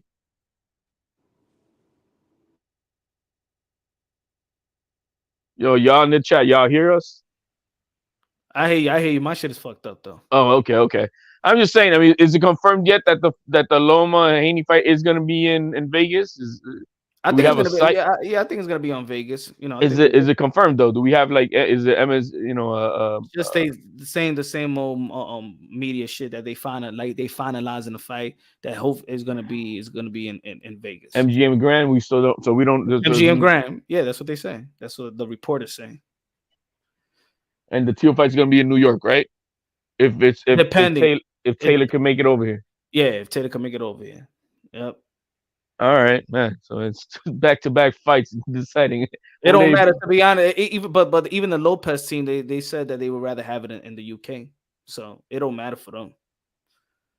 Okay. I'm just thinking about making a trip. I went and saw the Subriel fight. I went to Minnesota to watch that. Oh yeah? Yeah. That place is, I mean, it's a little place, but you know what I mean? It's very personable. You could, you know, you could really watch the fight up close. But I'm just trying to find out, man, if he's gonna be in Vegas. If the Haney fight is in Vegas and Teal then is in the UK, then I know I'm gonna go to Vegas. But if we got both fights here in the US and they're like close to each other and shit, I can't wait, bro. I can't wait. I gotta make a decision which way to roll. I can't wait, but yo, tomorrow, 6:30 p.m. Eastern time, we're back at it. Michel Rivera, one of the phenom in the 135-pound division. Yeah, got a little blemish on his record after the Frank Martin fight, but let's see if we can get the ball rolling. He's moving up to the 140-pound division. Oh yeah. So yo, it's gonna be. That's gonna be fire, bro. That 140 is gonna be fire. To me, it's already fire. It's just get these fights done. You know what I'm saying? You got Jose Ramirez gonna be fighting Richard Comey. Isn't it this week he's gonna be fighting? Isn't it this upcoming week? Jose Ramirez fight Richard Comey? Let's find out. I think it's this week he's gonna be fighting. I haven't heard too much people talk about it. I see in the future, if you're going to 140, I see Antoine Russell and Michel Rivera. But you see this, but that's what I was saying. That in the end of the day, if Teofimo Lopez beat Josh Taylor, all roads leads to Teofimo Lopez. All roads leads to Teofimo Lopez. Because he beat Josh Taylor. He beat the guy that was undisputed. All roads to Teofimo Lopez again. And anything that anybody does is gonna be second to what Teofimo Lopez did. Oh yeah, I mean it's a big fight for Teo. You could be Regis, you could be Puello, you could be Matias. Matias could be Regis. Teo will be the lineal champ at 140, arguably undisputed because Josh Taylor never lost. But he is definitely gonna be the lineal champ at 140. So yeah, all roads do lead to Teo, king of the division. If he does, it's a big fight, man. Monumental fight for Teo, man. It's a huge fight. You know, winning, it makes a that's huge what I mean. thing. That's what I mean. Like then he said Teo don't even believe in himself. If Teo don't believe in himself, he wouldn't be fighting Josh Taylor, bro. Like, does it make sense? Teo don't believe in himself. If Teo don't believe in himself, how is he fighting Josh Taylor? That's when you can say to yourself, yo, this motherfucker's crazy. He does believe in himself because he didn't believe in himself. He want a tune-up. He wants somebody that's ranked number 40-something. He's taking the biggest risk out of any young fighter right now, but he don't believe in himself. Come on, that's what I mean. Like, even you're not making sense. You're supposed to be like, yo, this motherfucker's crazy. Bro, damn, yo. Damn, take an easy fight. Damn, you didn't look good versus Sandor Martin. Yeah, he didn't look good and he gonna fight. He gonna risk it all. He's gonna risk it and fight Josh Taylor. But he don't believe in himself. For you. Come on, man. Come on, y'all. Come on, man. You know that you can't educate everybody, man. I've learned that. It's crazy because the thing is that's why you don't see a bunch of videos going at Teofimo Lopez no more because that he humbled everybody. Because now you can't. Have you heard that? Oh, he's talking Barbosa. Yeah. He's talking Barbosa. Yeah. Have you heard it? You haven't even heard it no more. You haven't even heard Teofimo Lopez ducking Regis because now he's gonna fight Josh Taylor, the guy that beat Regis. Come on, man. That shit is common sense. He shut everybody up. Bro. He said, "Yo, bro, why you mad?" That's what he said after his fight. I'm not saying that. Yeah, he could say after his fight, but what do you know now? What do you know now? And the only reason why he said it in his fight is because it's about entertainment to him. He wants to look good. He wants to entertain. That's all he was mad about. He's not mad about because he felt like he lost to Sandor Martin. He wanted to entertain. That's what it is. He put too much pressure on himself to entertain the crowd because there's certain fighters that care to entertain the crowd. There's certain fighters that just want to get the win and get the fuck out of there and get a paycheck. You know what I'm saying? That's what it was. He puts that extra pressure on himself. Everybody knows that. That's it. But questioning himself. He about to fight John Taylor. That's it. That's all you need to know. All That's them all you channels need to talking know all where his that head is shit. at. He never gonna fight him, man. He better stop talking about Taylor. He never gonna fight him, man. We've been hearing that for 2 years. Yeah, fool, talk that shit now. Another guy said, "See, cool. Both Teofimo Lopez Johnson are both suspect." That's what I'm talking about, bro. Yo, What kind of fans in boxing are this? You gotta consider we're just GED Josh is educated, suspect. man. Josh got the best resume at 140. Teofimo Lopez was risking it when Gervonta Davis didn't want to fight Lomachenko. He did his dirty work. The fuck is that talking about? The fuck is that talking? What boxing channel be feeding you the stupid bullshit? Huh? What type of narrative? What type of narrative y'all get this shit from? The ones that support the purse wearing stuff, bro. You crazy?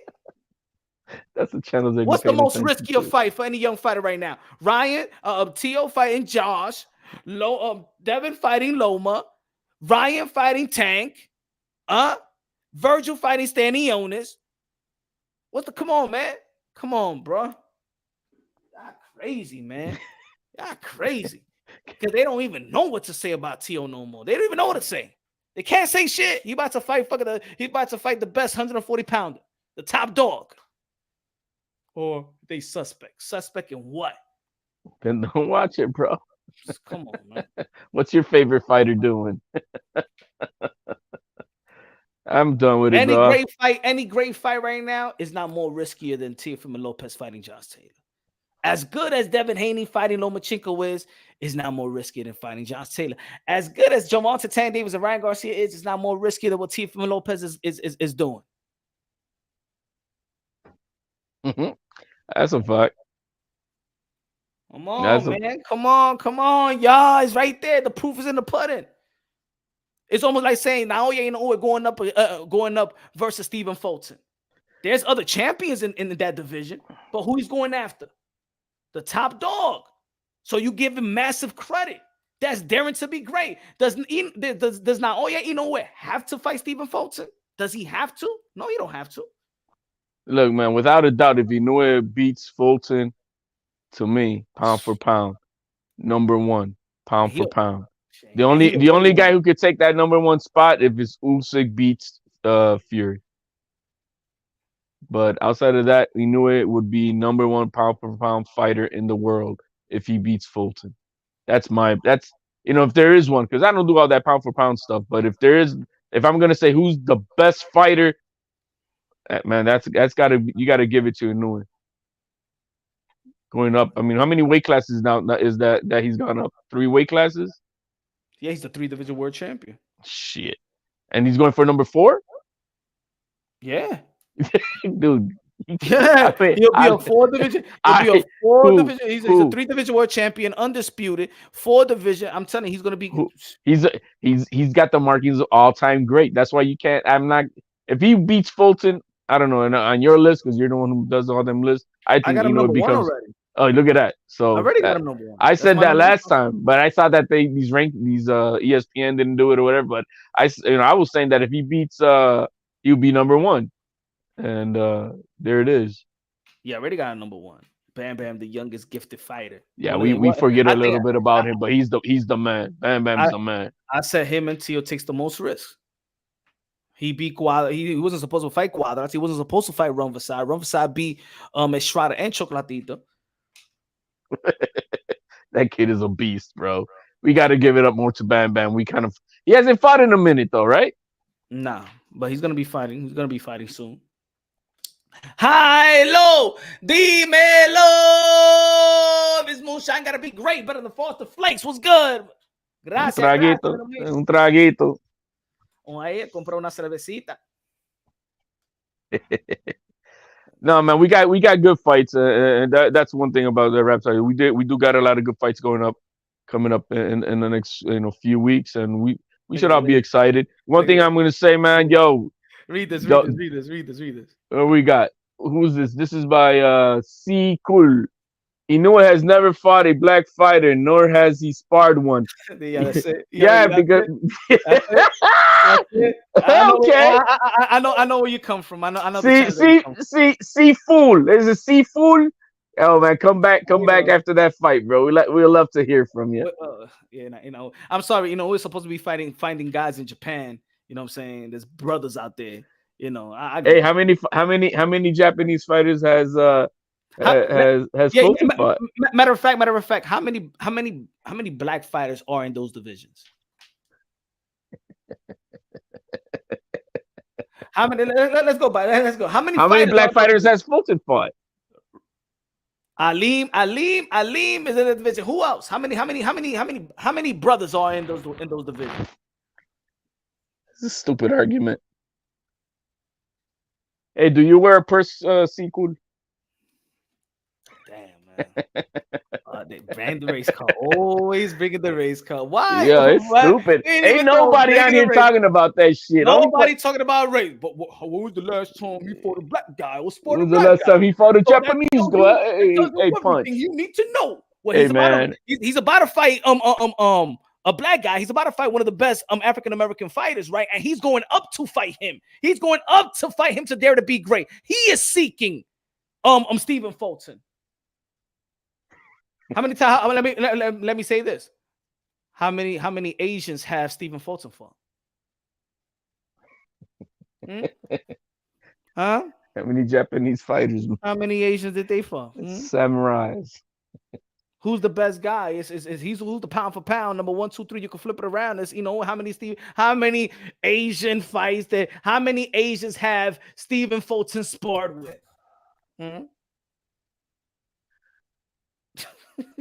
Silly, bro.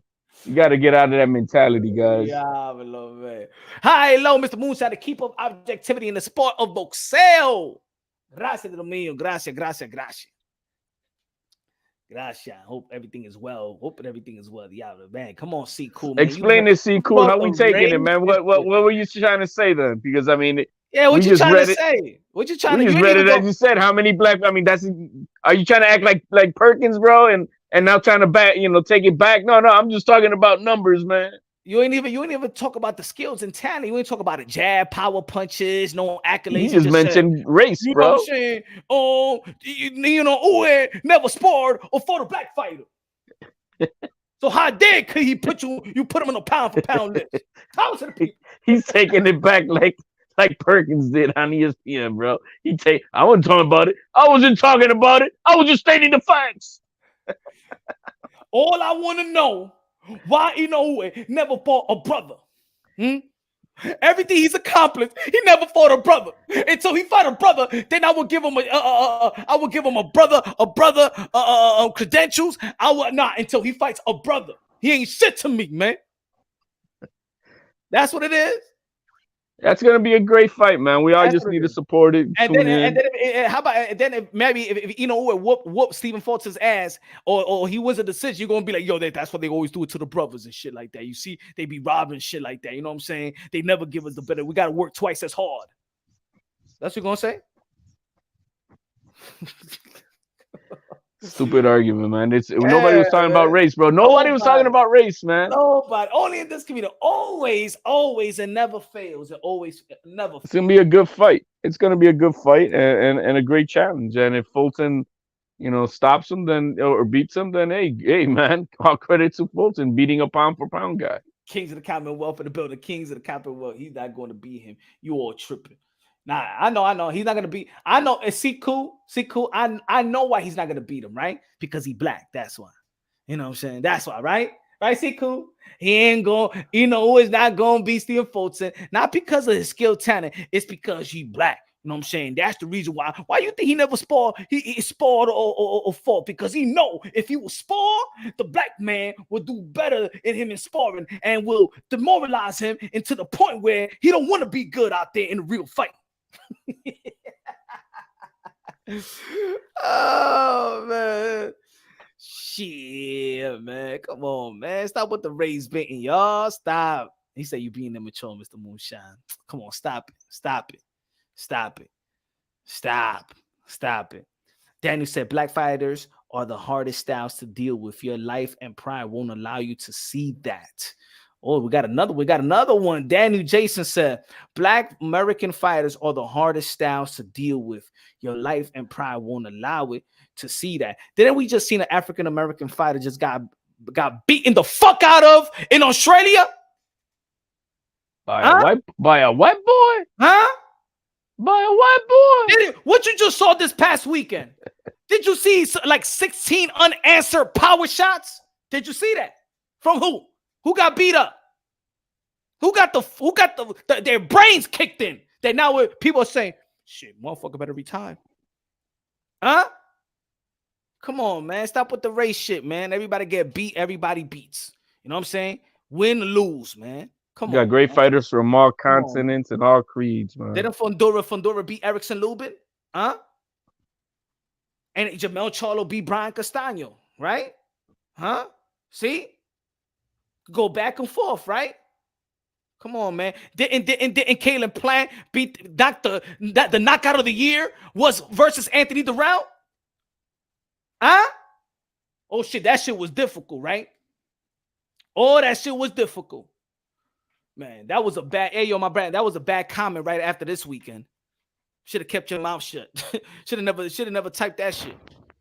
Should never be bringing up the race card, man. Last thing I checked, I seen Tim Zhu. And I didn't even think Tim Zhu was going to do that to Tony Harrison. But shit, that shit was worse than that anybody else thought. That shit was worse than anybody else thought. The skillful, slick fighter, right? Because he was slick. Oh, yeah, he had the jab. A matter of fact, you know what they say? Tony Harrison got the best jab in the 154-pound division. What happened? Huh? Man, please, now Durrell's 39 years old. Oh, okay, now he's 39. Now you're going with the age. Now it's the age, right? Now it's the age. He's 38, matter of fact. And guess what? Don't worry about the age because who just became a champion at the age of 38? Badu Jack. So who cares about the age?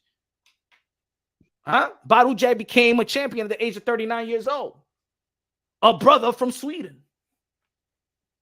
High, low. Write this, Mr. Moonshot. Teofimo Lopez, the next frontier of boxing. He is the frontier of boxing, mi hermano. He is the frontier.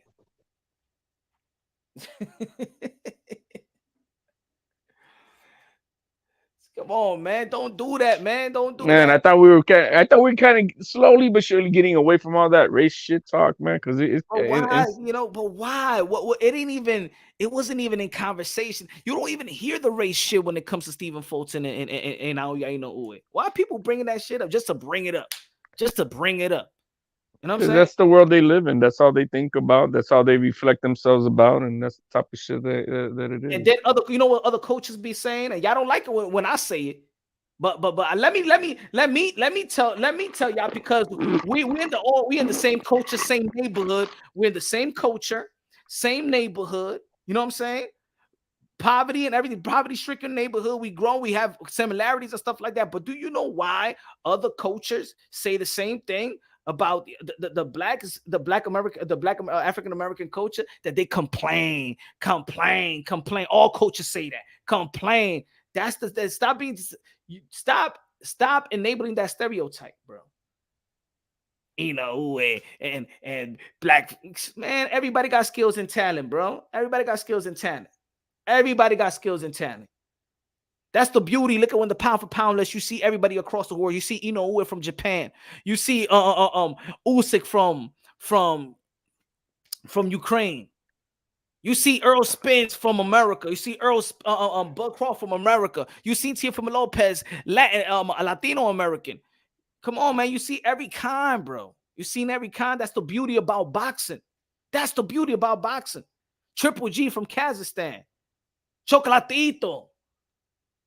Halim, Stephen Fulton, even the young gunners. You got Bam Rodriguez. Got guys in Mexico. You had an African champion in Makabu. Got beaten up by the Swedish in Badu Jack. Black Swedish. You got a black Puerto Rican. You got a black Puerto Rican that trains out of Mexico. Right? Now he's a 140 champion, Subrian Matias. You know what I mean? You had Brian Castaño that was a champion from Argentina. You got Jamel Charlo. Like, that's the beauty about boxing. That's why boxing is beautiful. Comes all the way around, man. So we can embrace the culture, embrace the style. That's what we like to say. Hey, yo, he got a Cuban style. Oh, look at the Russian style. Beterbiev Bivol, Russia. That's the beauty about boxing. Yeah, I mean, enough about the race talk, bro. You give it too much light. Too much light for these losers, bro. That's all they want to think about and talk about. That's them, bro. But okay, I think we got some good, exciting fights, man, all the way around. I believe everybody should hit that like button, hit the subscribe button. Tune in tomorrow. What Punch is talking about. We got two great fighters lined up for interviews tomorrow with Michel Rivera La Salsa, and then we got Keyshawn, the businessman Davis on Wednesday, huh, Punch? Yep, Keyshawn Davis, Silver Olympian. Gonna be performing April 8th out here in Newark. At the Shakur Stevenson undercard. A lot of people got his name in his mouth. He's going back and forth with Devin Haney, going back and forth with Floyd Schofield, Kid Austin, going back and forth with even Jamel Charlo. He said something about Jamel Charlo during my interview. Even going back and forth with Earl Spence. You know what I'm saying? But that Keyshawn Davis and Kid Austin, we know it's they're in two different promotional companies. We know how that shit works. They may both want to fight, but it's up to their bosses, man, and it's not an easy fight to make. We know that. But yeah, man, can't wait for these fights, man. But tomorrow we back at it 6:30 p.m. Eastern time. I'm out. Thank you, HOD, for joining the panel. Absolutely, man. Thank you for having me on, man. All right, man. Take care, my brother, and take care everybody in the chat. Love you. God bless, and on to the next.